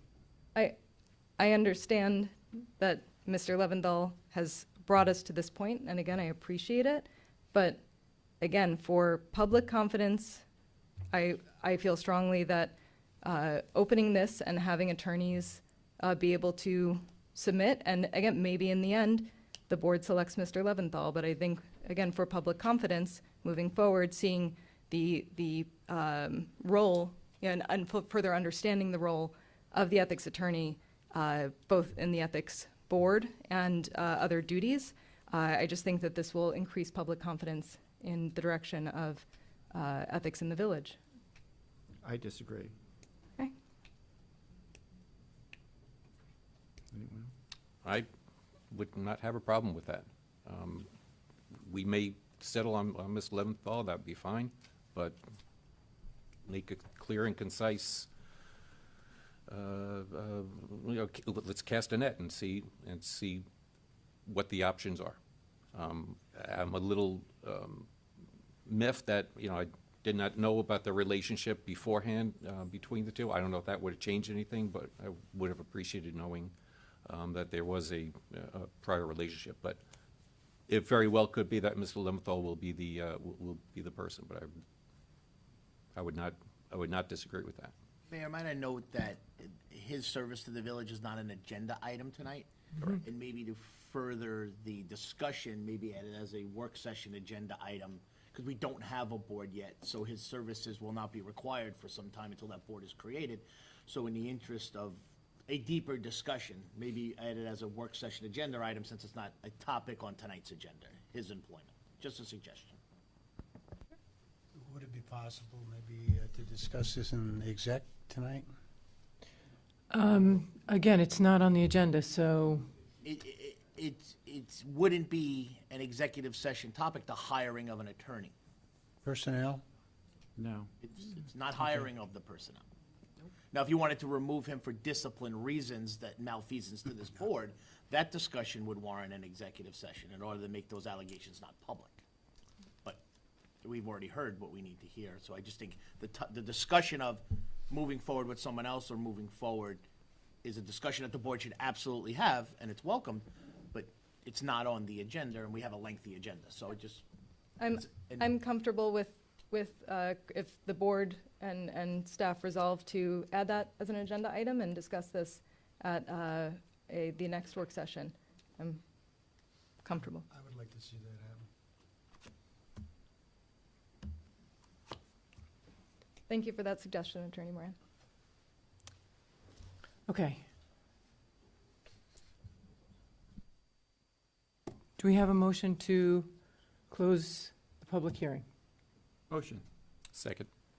All in favor? Aye. Unanimous.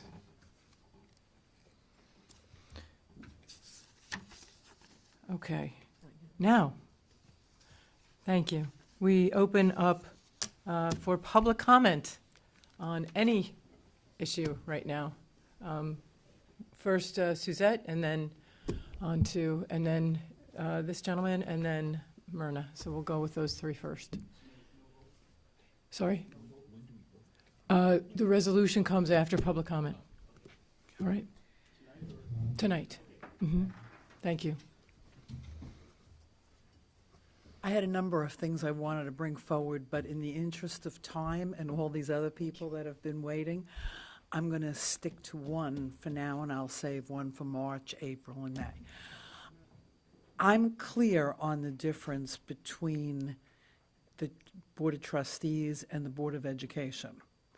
I have numerous items that I think need to come to your attention that become village issues because actions, inactions, disclosure of information and non-disclosure of information has an impact on every village resident.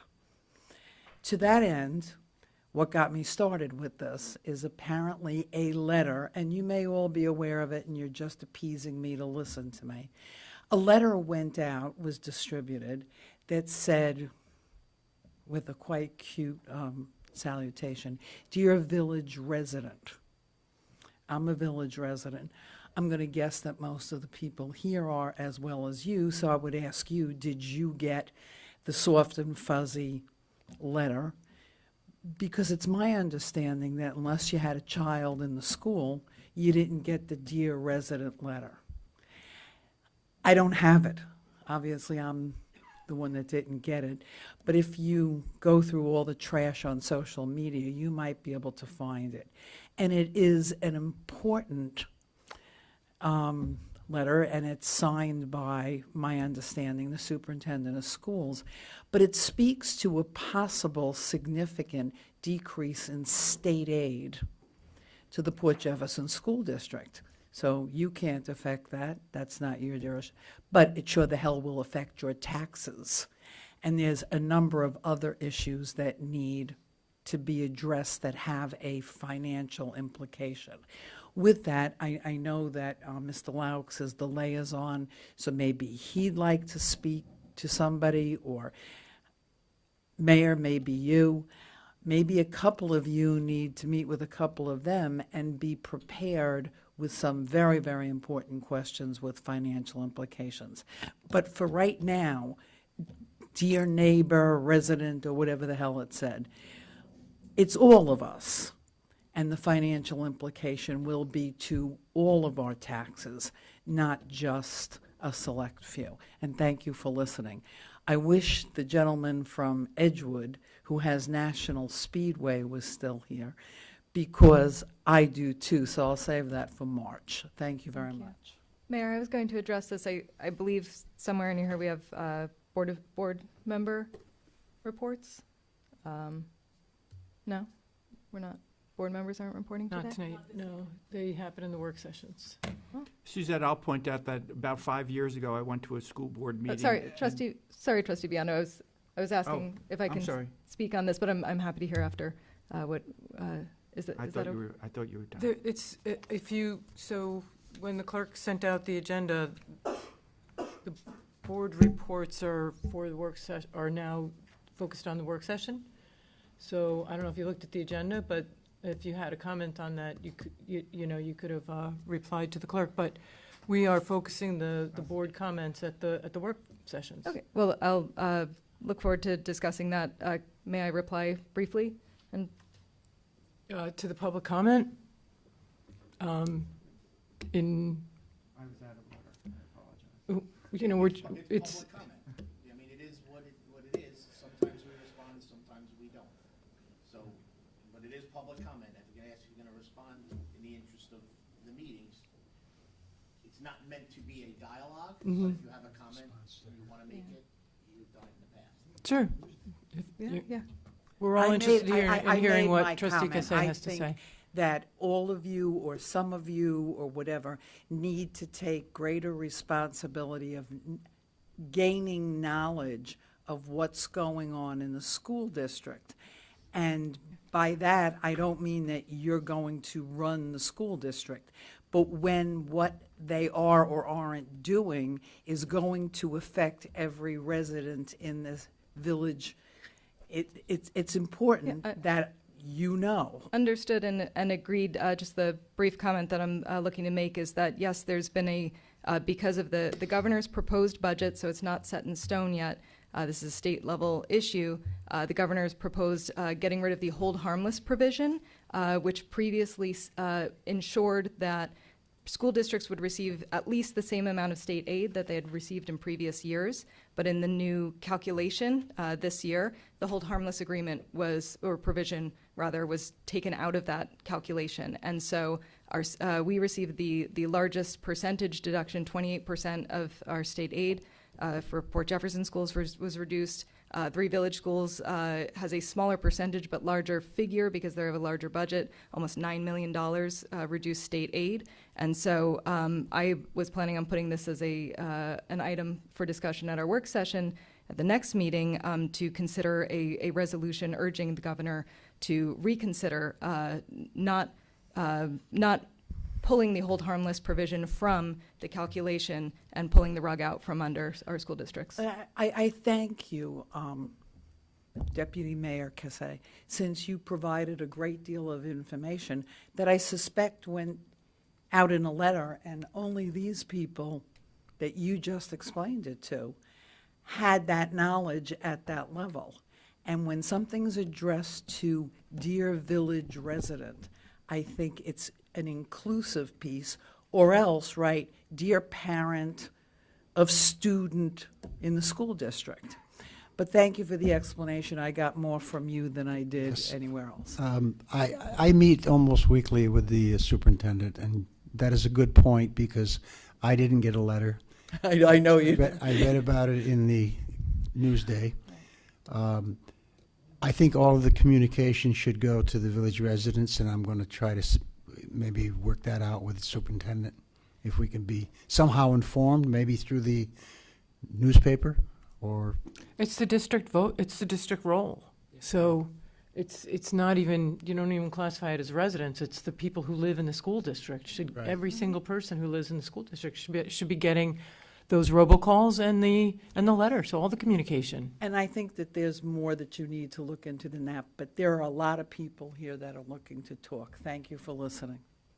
There's also, if I can also say, there is an area to volunteer on the Make a Difference website, where it's an interactive group that volunteers to work between the school district and the village. And Trustee Laux would be the point of contact for that committee, that working group. So, other public comment? Yes, sir.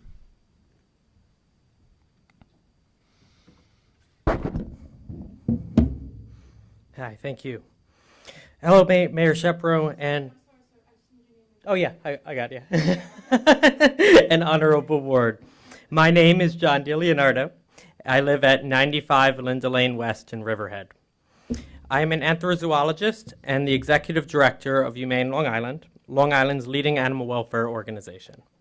Over the past few weeks, I've worked with authorities on several major animal rescues, including the rescue of 100 animals from an unlicensed slaughterhouse in Riverhead, where dogs were killed, and the rescue of 100 animals, including a South American ostrich from an exotic animal hoarder in Belmore.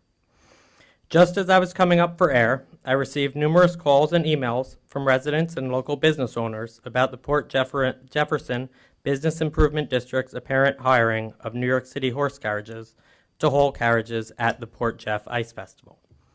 I am pleased to learn of your board's commitment to evolving ethics and re-examining past traditions. It is my understanding that horse-drawn carriages have been a tradition at Port Jefferson festivals in recent years. However, even more recent accidents, deaths, and injuries in this incident have caused much more awareness about the mistreatment of animals exploited by the horse-drawn carriage trade.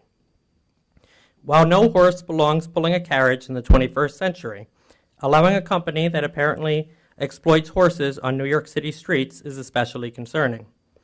New York City horse-drawn carriage driver Ian McKeever is due back in court this week on animal cruelty charges for overdriving, torturing, and injuring and failing to provide proper sustenance to a horse named Ryder who collapsed and died on a New York City street. Governor Hochul also just last month signed into law 2 new bills expanding penalties for selling lame horses and banning the sale of horses for human or animal consumption, recognizing how many horses in the horse-drawn carriage industry and similar industries have no true retirement. Horse-drawn carriages are cruel to horses and dangerous to both humans and animals. Horses are forced to pull oversized loads and breathe in searing exhaust fumes. They often suffer from serious leg and hoof ailments from standing and walking on hard pavement all day long. Skittish, sensitive, and easily spooked, most horses are not comfortable working amongst traffic or crowds. Many accidents, injuries, and even deaths have occurred after horses became startled and ran amok. Several have happened just in recent months in New York City. And in Wilmore, Minnesota, 2 horses pulling a carriage got spooked and took off, running for a mile with 15 passengers aboard, most of whom were children. The carriage eventually crashed, injuring several passengers, including the driver, who later died of his injuries. The liability risks to Port Jefferson Village are very real. Port Jefferson is a lovely village. Curry Club has long been my favorite restaurant on the entire island, and they even catered an event I attended at Suffolk County's H. Lee Dennison building last night. Locals is also a favorite of mine. My wife and I dined there just this past Monday. It pains me that an otherwise family-friendly event featuring a world-renowned human talent is blemished with such an antiquated spectacle, while truly humane, horseless e-carriages exist and cities across the country, including Palm Beach, Florida, Chicago, Illinois, and Salt Lake City, Utah, are busy banning archaic horse-drawn carriage operations. Now that you know about the dangerous horse-drawn carriages opposed to humans and animals alike, I ask that you reconsider having horse-drawn carriages on Sunday and moving forward only hosting talented human performers who can go home at the end of the day and retire when they wish. Humane Long Island would be happy to share information about bringing in horseless e-carriages. I actually used to drive one. Or other willing human performers moving forward, if you would like. Thank you. Thank you. If you have information, please send it to the clerk. Okay. All right, clerk at portjeff.com. Okay, thank you very much. Thank you. You're welcome. Yeah. Oh, by the way, there won't be any horse-drawn carriages in Port Jefferson on Sunday. Oh, excellent. Thank you. So, Great news. Myrna.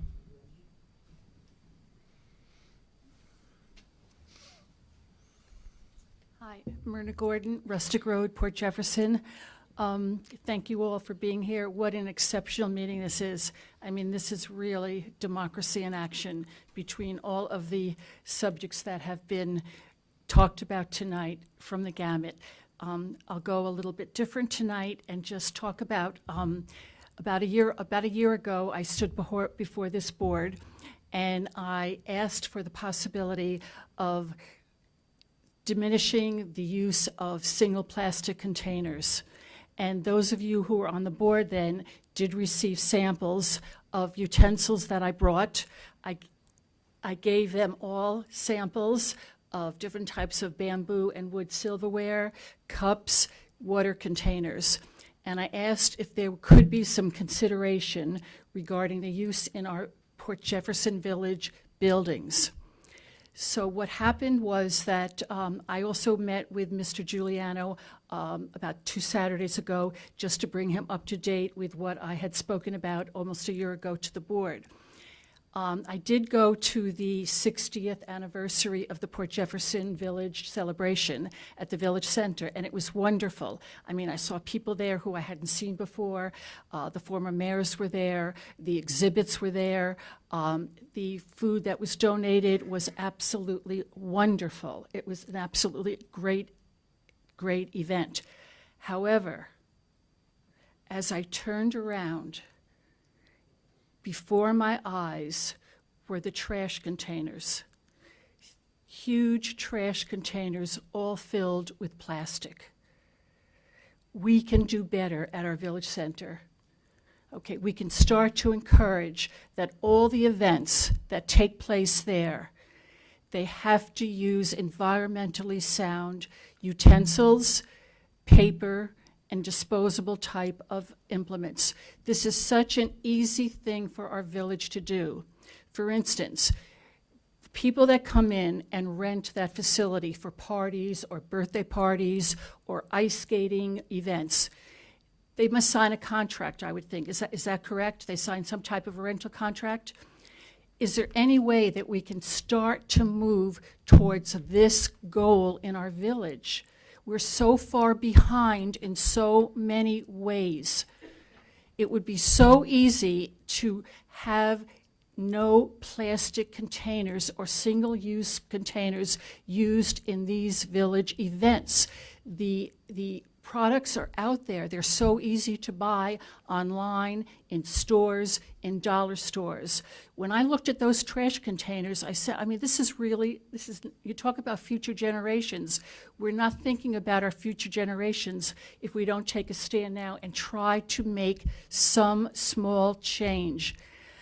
If a person comes in to want to rent the village center and they sign a contract, could you please think about clauses where they have to bring in certain types of products? And if indeed they bring in, let's say, the 2-liter soda bottles, they must remove them themselves. We should not be filling up our trash cans with plastics.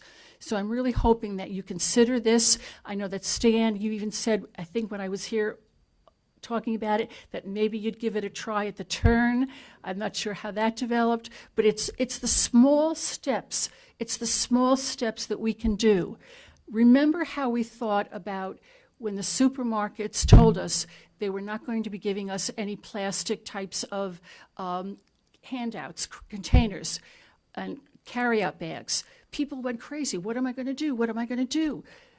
You have to change people's mind. Everybody is now bringing in their cloth bags, their cloth containers, their non-plastic types of containers. We have to start changing the minds.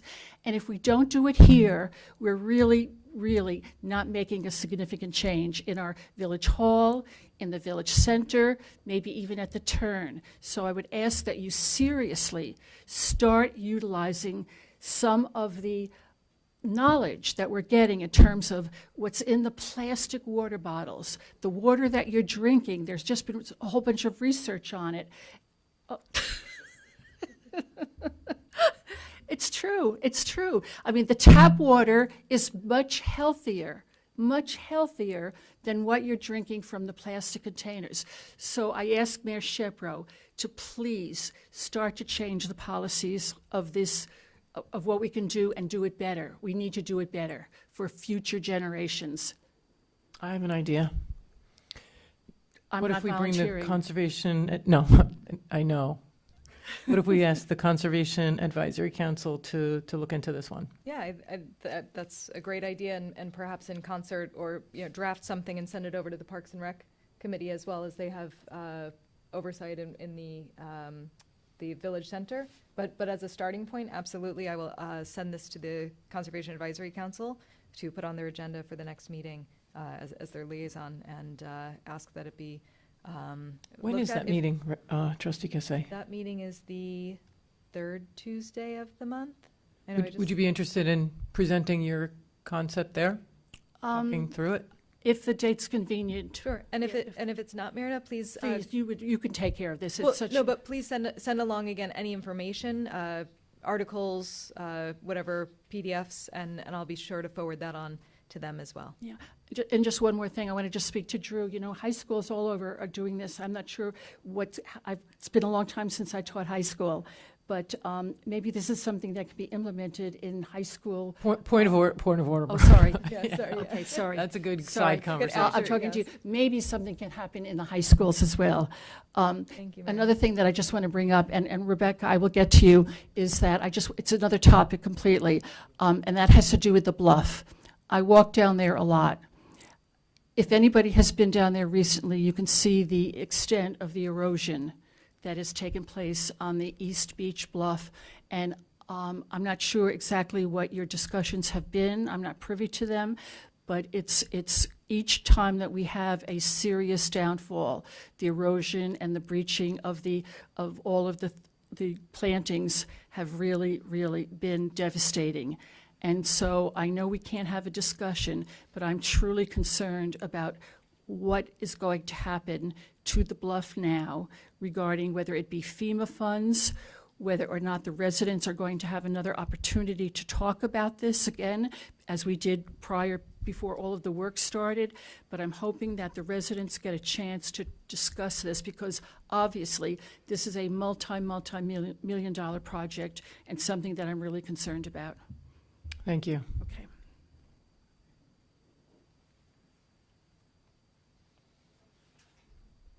Anyone else for public comment? Yes, ma'am. I have props.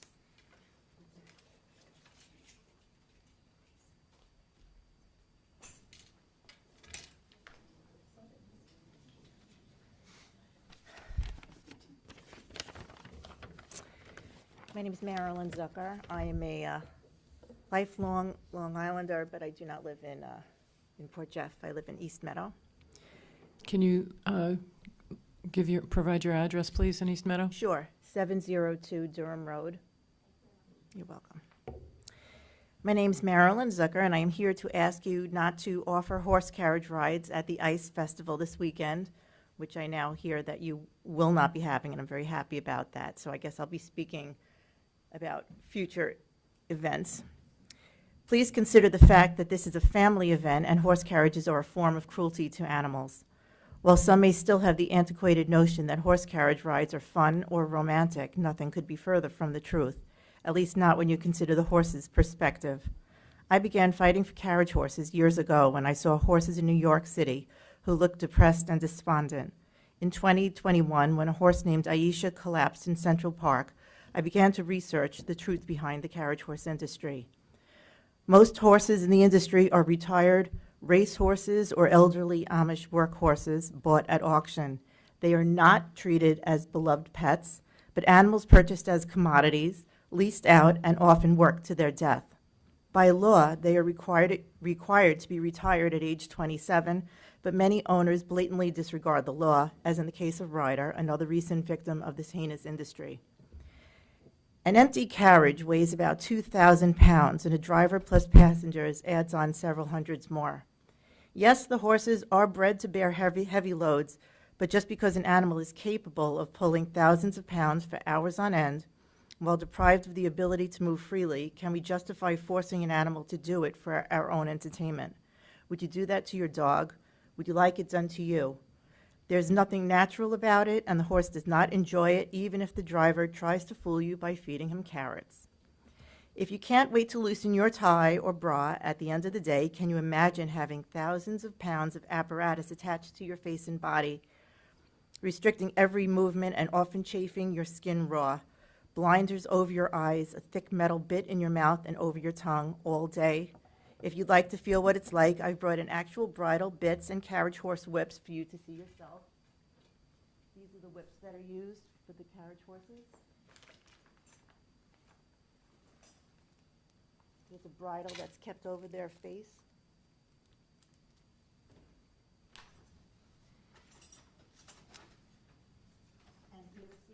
horses kind of like making faces like this? It's because they have a metal bit pressed on their tongue in the back of their mouth all day long. If you think just a small group of people oppose horse carriages, may I point out that 70% of New Yorkers support a ban on them, and there's active legislation right now to end the practice in New York City, as well as pending animal cruelty charges against Ian McKeever, an owner of several of the horses. Additionally, cities around the country, including Chicago, Salt Lake City, Santa Fe, and cities around the world, including Montreal, Prague, and Brussels, have banned horse carriages. These cities want to be known for hospitality, not controversy. Where there are horse carriages, there is cruelty and contention, not romance and joy. Thank you. Thank you.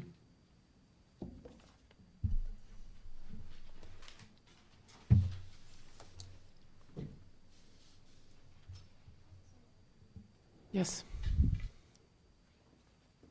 Hi, my name is Kira. I live in North Babylon at 66 Christmas Street. O'Brien. So I did come here originally to talk about the horse-drawn carriages on Saturday or Sunday?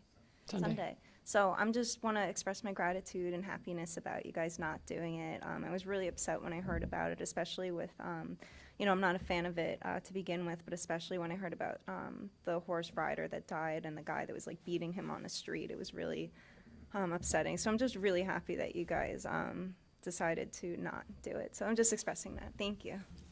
Thank you. Kudos to you. You believe in something, and you've traveled all this way to come and express your opinion, and that's admirable.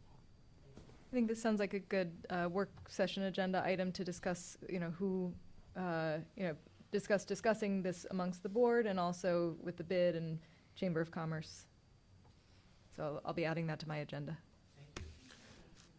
Okay. Anyone else? Public comment? Okay, so we will close the public comment section. I would also like to invite any trustees to give any kind of report that you have in mind, because you didn't obviously see the agenda and didn't have a chance to ask about why it wasn't on there. So Much appreciated, thank you, and looking forward to discussion about that. The one item that I just wanted to make in a quick announcement, and well, first, a bit of gratitude to Clerk Perillo and our staff here for updating the forms for the garden, Port Jefferson Community Garden Lottery.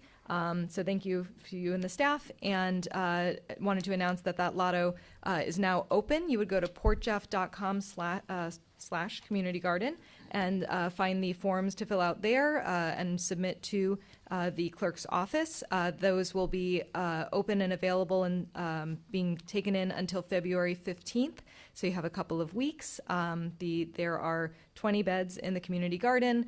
This is the third or fourth year, which is hard for me to believe. It's a wonderful program, enjoyed by many residents, and we invite anyone who's interested in having a chance to have a raised bed with automatic watering and deer fencing to grow your own vegetables and herbs to submit a lotto form. I have a very long report, but I'm going to, very briefly, this is important. The Recreation Department is presently registering for summer camps, and I know people out there like to get in early. The earlier the better, because they're very popular. We're also looking for lifeguards, counselors, and assistant tennis instructors. Applications are available at the rec center right now. thank you. Bob, do you have anything? I'm going to save my report for our Work session? work session. Okay. Okay, thank you. Thank you, Mayor. Thank you. Okay. Action items. Clerk Perillo. Thank you. We do have one add-on resolution this evening. That'll be known as Resolution Number 32, 13124, and that will be regarding a lease between the Country Club and John Deere Financial Services. With that, we move to Resolution Number 13124.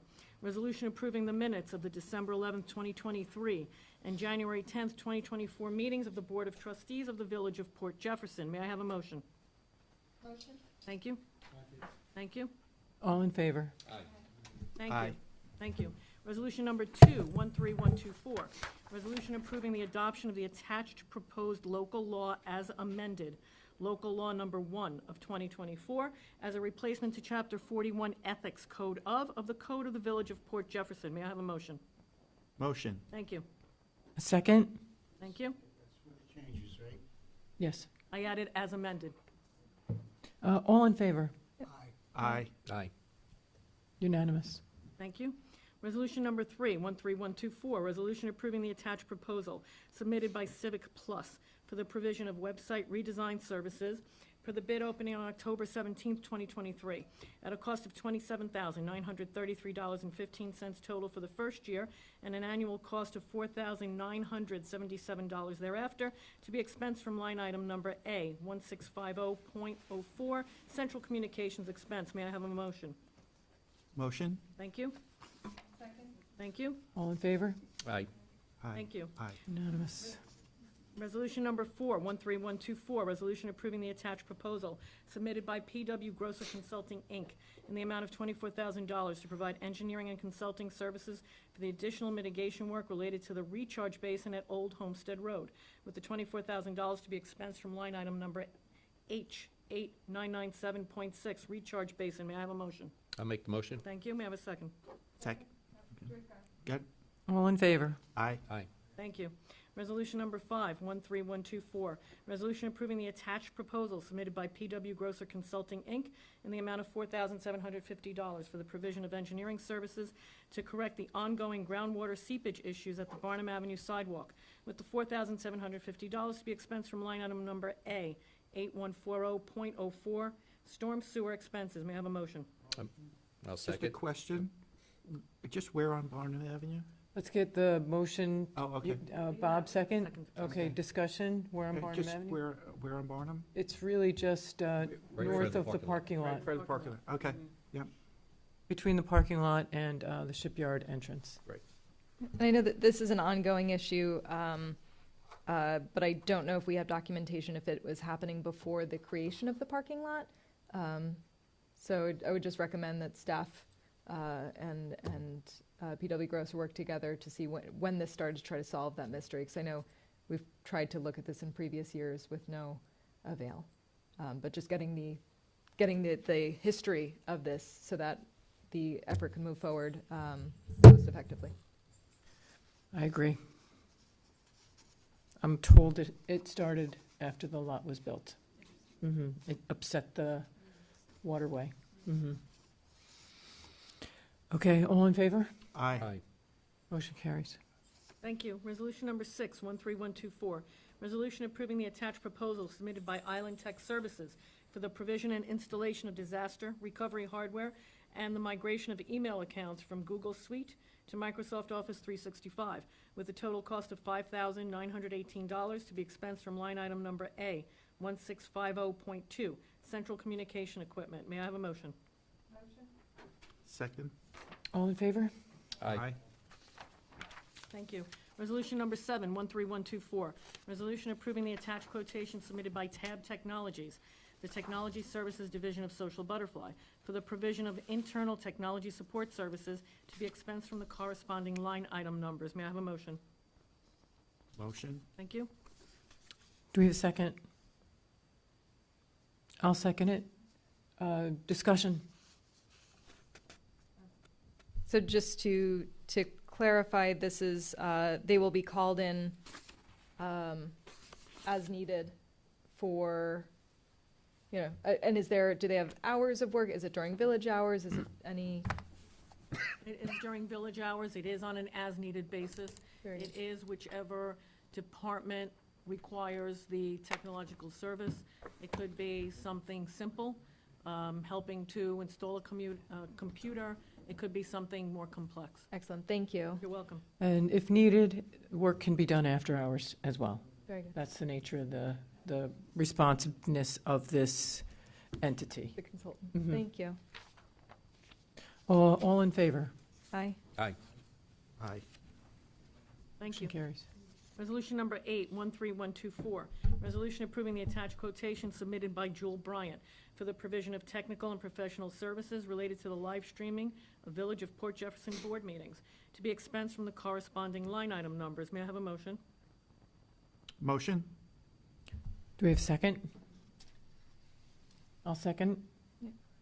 Discussion, questions? Just a point of clarification too, that I'd asked the mayor, and she clarified earlier today that this is currently we have Kevin Wood who does our streaming. This is a backup, which I think is a great idea to have in the case of our current live streaming person being ill or otherwise having a conflict. So thank you.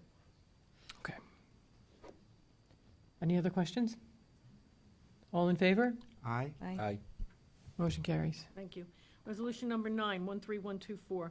Resolution ratifying the acceptance of the attached proposal submitted by GEI Consultants for the preparation and submission of required New York State DEC and New York State DOS, Department of State, annual compliance reports for the East Beach post-construction bluff monitoring at a total cost of $8,300 to be expensed from line item number H, 8997.602 Bluff Project. May I have a motion?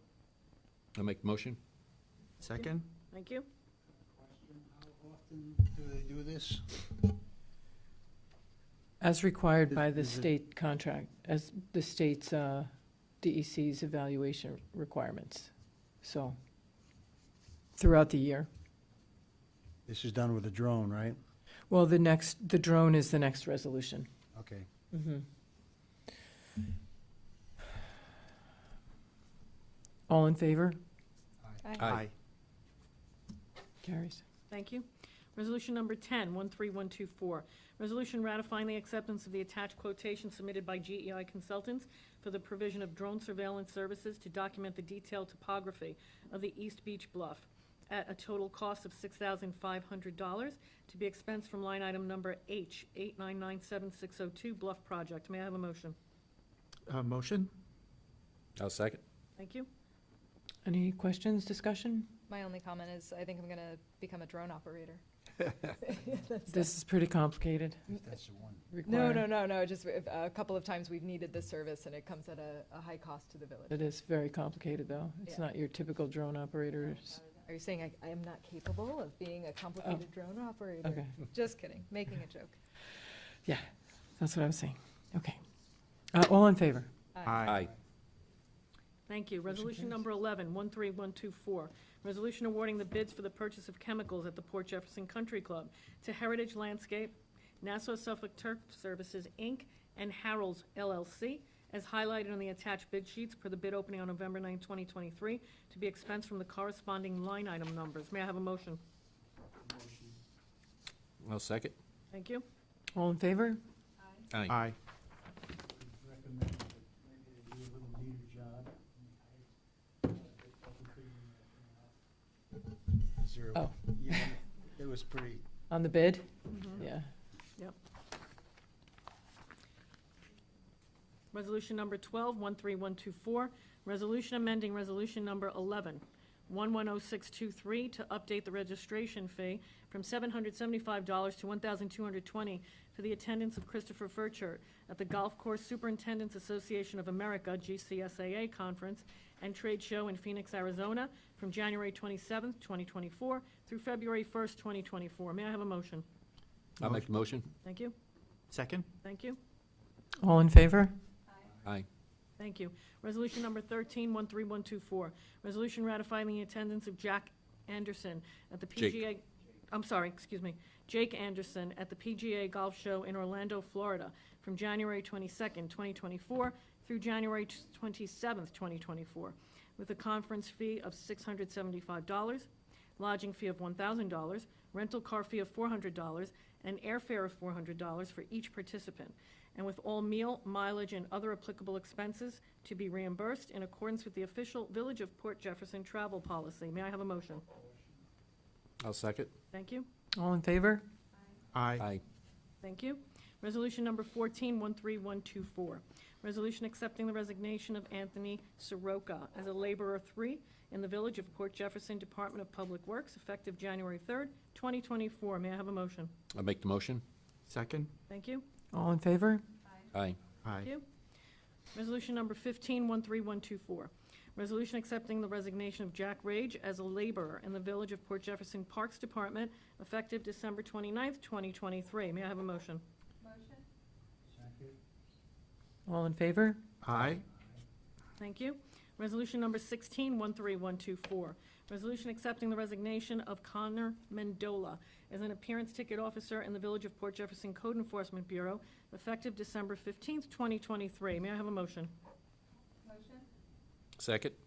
All in favor? Aye. Thank you. Resolution number 17-13124. Resolution approving the hiring of land use attorney James M. Burke as a part-time, year-round Village of Port Jefferson employee and an annual salary of $25,000 per year, effective February 7th, 2024. May I have a motion? Motion. I'll second. Thank you. Can I just clarify? So it's my understanding that this is a cost-saving measure for the village, including any benefits or anything that might come with this part-time salary?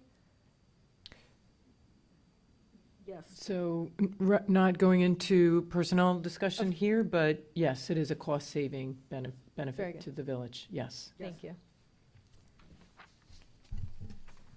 Did we vote? No. Did not. Oh, all in favor? Aye. Okay, Thank motion you. carries. Thank you. Resolution number 18-13124. Resolution ratifying the hiring of Alexa Eichinger as a part-time seasonal recreation aide at the Village Center at an hourly wage rate of $16 per hour effective January 18th, 2024. May I have a motion? I'll make the motion. Thank you. Thank you. All in favor? Aye. Aye. Motion carries. Thank you. Resolution number 19-13124.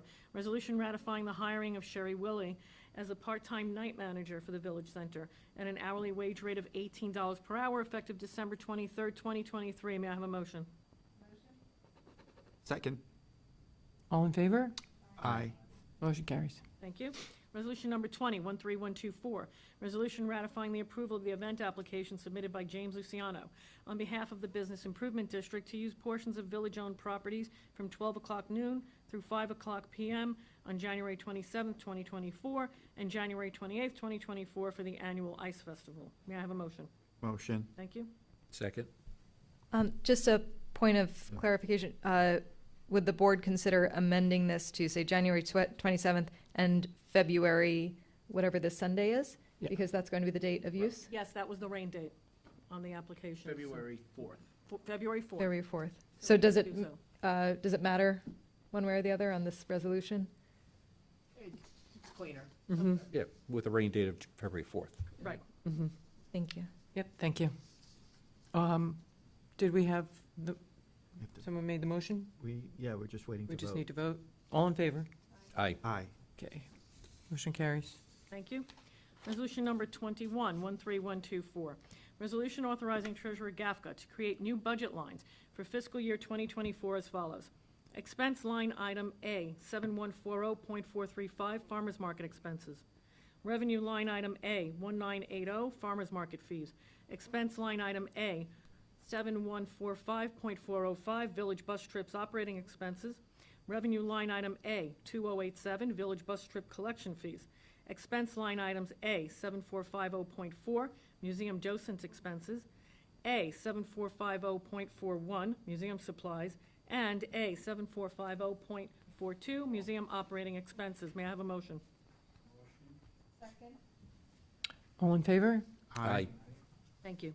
Resolution number 22-13124. Resolution authorizing Treasurer Gafka to perform attached budget amendment number 11, establishing the Oakwood Recharge Basin capital project budget being funded by FEMA grant funds through line item H3089, other general governmental aid, and line item H5031, interfund transfer, and having been expensed through line item H8997.6 recharge basin, and requesting that budget amendment number 11 be included as part of the formal meeting minutes of the January 31st, 2024 regular meeting of the Board of Trustees. May I have a motion? I'll make the motion. All in favor? Aye. Aye. Motion carries. Thank you. Resolution number 23-13124.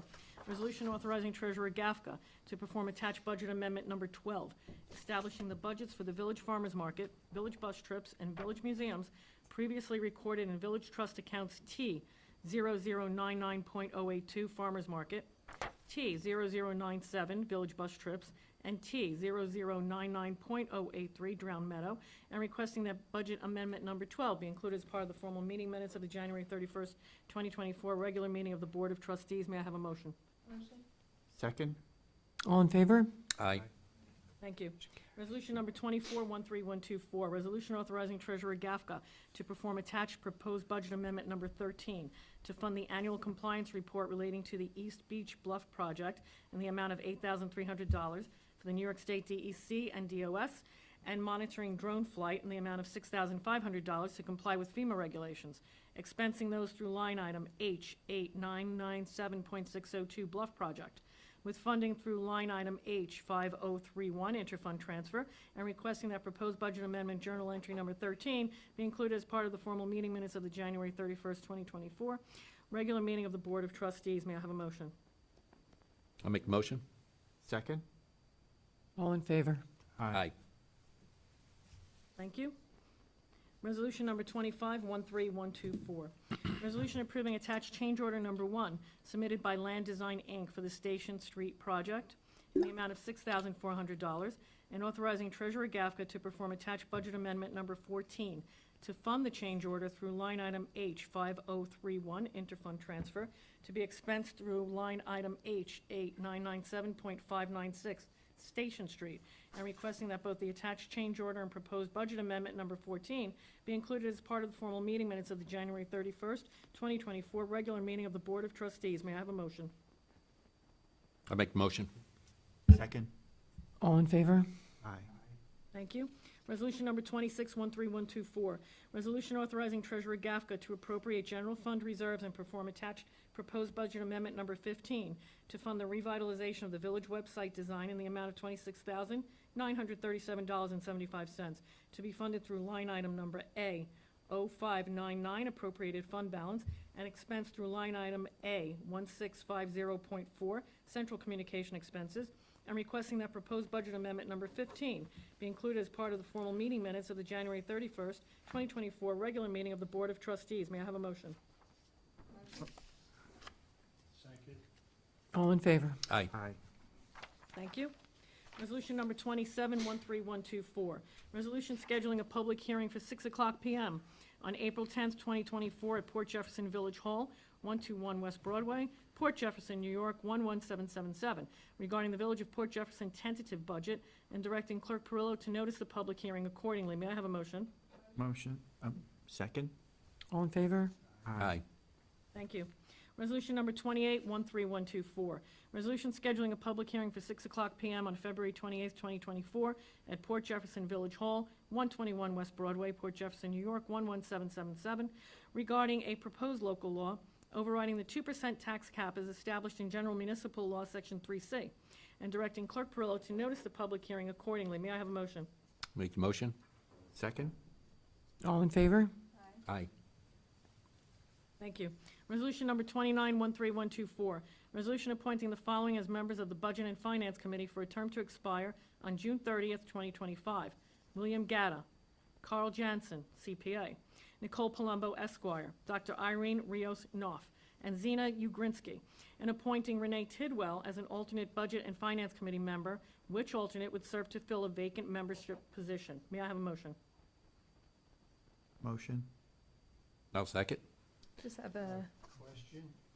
Okay. Do we, every year reappoint this board? No, there's, it's written in the resolution what the terms are. So, June 30th, 2025. 2025. two years, 1 year. a year and a half.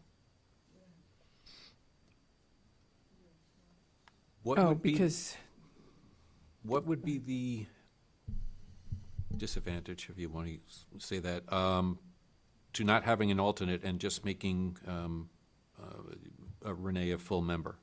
Because that would make it a six-member board. Six-member board, do they Make it a do they six- vote? If I may, that would make it a six-member board, right? Right. That would be difficult. Want to disclose my relationship with the dean from the college. oh, yes, please do. I just want to disclose that Dr. Irene Rios now, I used to be a colleague. We served at Suffolk County Community College together. She was a member of the president's cabinet, as was I. She did not discuss this with me. I had no knowledge of it until I saw her name among the resumes. With that, I don't know if, I have no problem, but I just want to disclose that. Disclosure is fine, no need Yeah. of a recusal. Yeah. Thank you. While typically a even number board or committee could be problematic, I do think that this seems like a board, or it's rather a committee that's going to be more discussion based, and I don't know that we expect them to be having to internally vote on much. And I greatly appreciate and was impressed with the resumes of the 5 suggested members that are listed, but I also know that Renee Tidwell is a member of the school board, and I think that having a voice with that perspective would be a great strength for this committee. I was going based off of the guidelines that the board had established the committee to be 5 members originally, but I mean, I have no problem working with 6 people or 5, but I was going within the guidelines of what I was presented with. But I mean, it's up to the board and the mayor if there's any expansion. You know, I would have no problem with that myself. As long as those guidelines are not codified in the village code. No, I believe it was a resolution. Yeah, it was voted on, but the purpose of the committee is to assist the Board of Trustees in the preparation and review of the village's operating and capital budgets, and in review of the annual independent audit, and to make recommendations to the Board of Trustees regarding such. So that is a voting capacity. There is a voting capacity there. Where is the voting capacity? On the recommendations that they make, right? So They're internally voting, or we're voting on the recommendation? they're internally voting to make recommendations I guess to they're the going Board to of vote to, Trustees. this is going to be our recommendation, all in favor. Okay. You know, this is our report or whatever. Then can we establish it either officially or otherwise that sometimes alternates don't partake in discussion and just don't have a voting have voting power in a committee? An alternate juror. Correct. Right. So they're part of the discussion, because again, I really Not a bad idea. Yeah, as Yeah. long as they're a part of it, yeah. right. Yeah, absolutely. I think that's the intent. Fantastic. For Renee to attend those meetings, similar to how alternates attend planning board meetings or other such meetings. So that's exactly the intent of that. is That's for wonderful. her So to yeah, I'm be glad to hear that her involved. Yeah. voice will be Gaffney now heard it and will carry that policy forward. And that's exactly what we do with the, what we've done with the Parks and Recreation Advisory Council. Wonderful. Mhm. If there's an right, absence, right. yeah. But Mhm. otherwise, as an equal member in participation of discussion. They're in the discussion. Wonderful. They hear the discussion. Excellent. That's great, because again, as one of our residents brought up, we do not have control over the Board of Education budget or otherwise, but having someone who is in all of those conversations also representing, so that we know our collective impact on taxpayers. Good point. Okay, all in favor? Aye. Aye. Carries. Thank you. Resolution number 30, 13124. Resolution approving a refund of the rental renewal permit fee to Caroline Pazienza in the amount of $300 as the rental permit renewal application for 99 Sawtooth Cove, Port Jefferson, New York, 11777 was withdrawn by applicant Pazienza. May I have a motion? Motion. All in favor? Aye. Aye. Thank you. Carries. Resolution number Can I, 31. sorry, Sylvia, can I just interrupt for 1 second? Sure. I just want to go back to the previous resolution real quick and just explain something on the description of the mission statement for the Budget and Finance Committee, because there's confusion about how long the terms are. They're 2-year terms. And so this was brought up and codified by resolution in 2023, which is why it expires in 2025. So then it'll be 2027. So 2 years. Thank you. Sorry to interrupt. Thank you. No, not at all. Resolution number 31, 13124. Resolution approving the check register and warrants dated January 29th, 2024, as presented by Treasurer Gafka and as approved by Claims Auditor Goodwin. May I have a motion? Motion. I'll second. All in favor? Aye. Aye. Carries. Thank you. Resolution number 32, 13124. Resolution approving the lease agreement between the Village of Port Jefferson Country Club and John Deere Financial Services for the lease of golf maintenance equipment. The lease is scheduled to commence on July 1st, 2024, is scheduled to expire on July 1st, 2028, and replaces the existing lease agreement for the lease of golf maintenance equipment between the Village of Port Jefferson Country Club and Wells Fargo, which lease will expire on June 27th, 2024. The total expense of the Village of Port Jefferson throughout the lease agreement term, determined via a Sourcewell contract, will be $433,040.90, with equal corresponding monthly payments due each month throughout the term of the lease. Further, this resolution authorizes Mayor Shepro to execute the lease agreement between the Village of Port Jefferson Country Club and John Deere Financial Services on behalf of the Village of Port Jefferson, subject to review and approval of the lease agreement by Attorney Moran. May I have a motion? Motion. Do we have a second? Second. I just think it's a little misleading to make the statement that the village would incur the cost, since it will not be the village. It's the country club incurs the, Who might it be, Trustee Locks? it's the country club. Is it from the country club's I- operating It's budget? not, it's not village, what I'm trying to say is, it's not village taxpayer money that pays for this, and I don't know if that would be taken that way or not. The village enters into the contract on behalf of the country club. So the village is the entity that is signing the agreement. It's- So, The money will be spent from the country club operating budget. It will not come I from the just general. don't want the residents to think that it's taxpayer money that's paying for the, Well, now it's on record. okay. all in favor? Aye. Thank you. Resolution number 33, 13124. Resolution to close the January 31st, 2024 regular meeting of the Board of Trustees at 8:44 PM and enter into executive session to discuss pending litigation and the performance of a particular employee. May I have a motion? Motion. Second? No. We No? can't. Oh, no, we can't close the We have to go meeting. to executive session first, otherwise we can't go into executive session because the meeting just closed. Right. Motion to go into executive session, then we can come out of executive and close the meeting. Right. Got it. Oh, I'm sorry. Yep. You're testing us, Celia. Testing We me. didn't- Testing him. You thought I was nodding off. That's right. Okay. So motion to go into exec session. I like that one. There you go, second. So, There you go. That's number All in 1. favor? 33124. Okay. Aye. Okay. And We off stay we or go. We go.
Yeah. He's in the, I think he's in the men's room.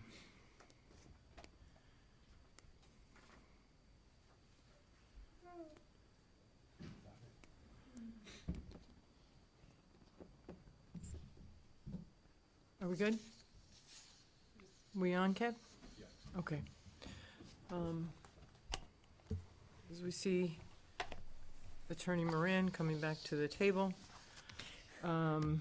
we want to, Sylvia, do you want to read this next resolution, number? It will be number 34, Mayor. Mm-hmm. It's resolution to close the executive session portion of the January 31st, 2024 regular meeting of the Board of Trustees at 10:09 PM. May I have a motion? Second? All in favor? Aye. Aye. Thank you. And resolution number 35, 13124, resolution to close the January 31st, 2024 regular meeting of the Board of Trustees at 10:09 PM. Second. Second, thank you. All in favor? Aye. Aye. Motion carries. Want to go? Thank Yeah, you. You really want to close it? Thank you. Good night. Thank you, good night.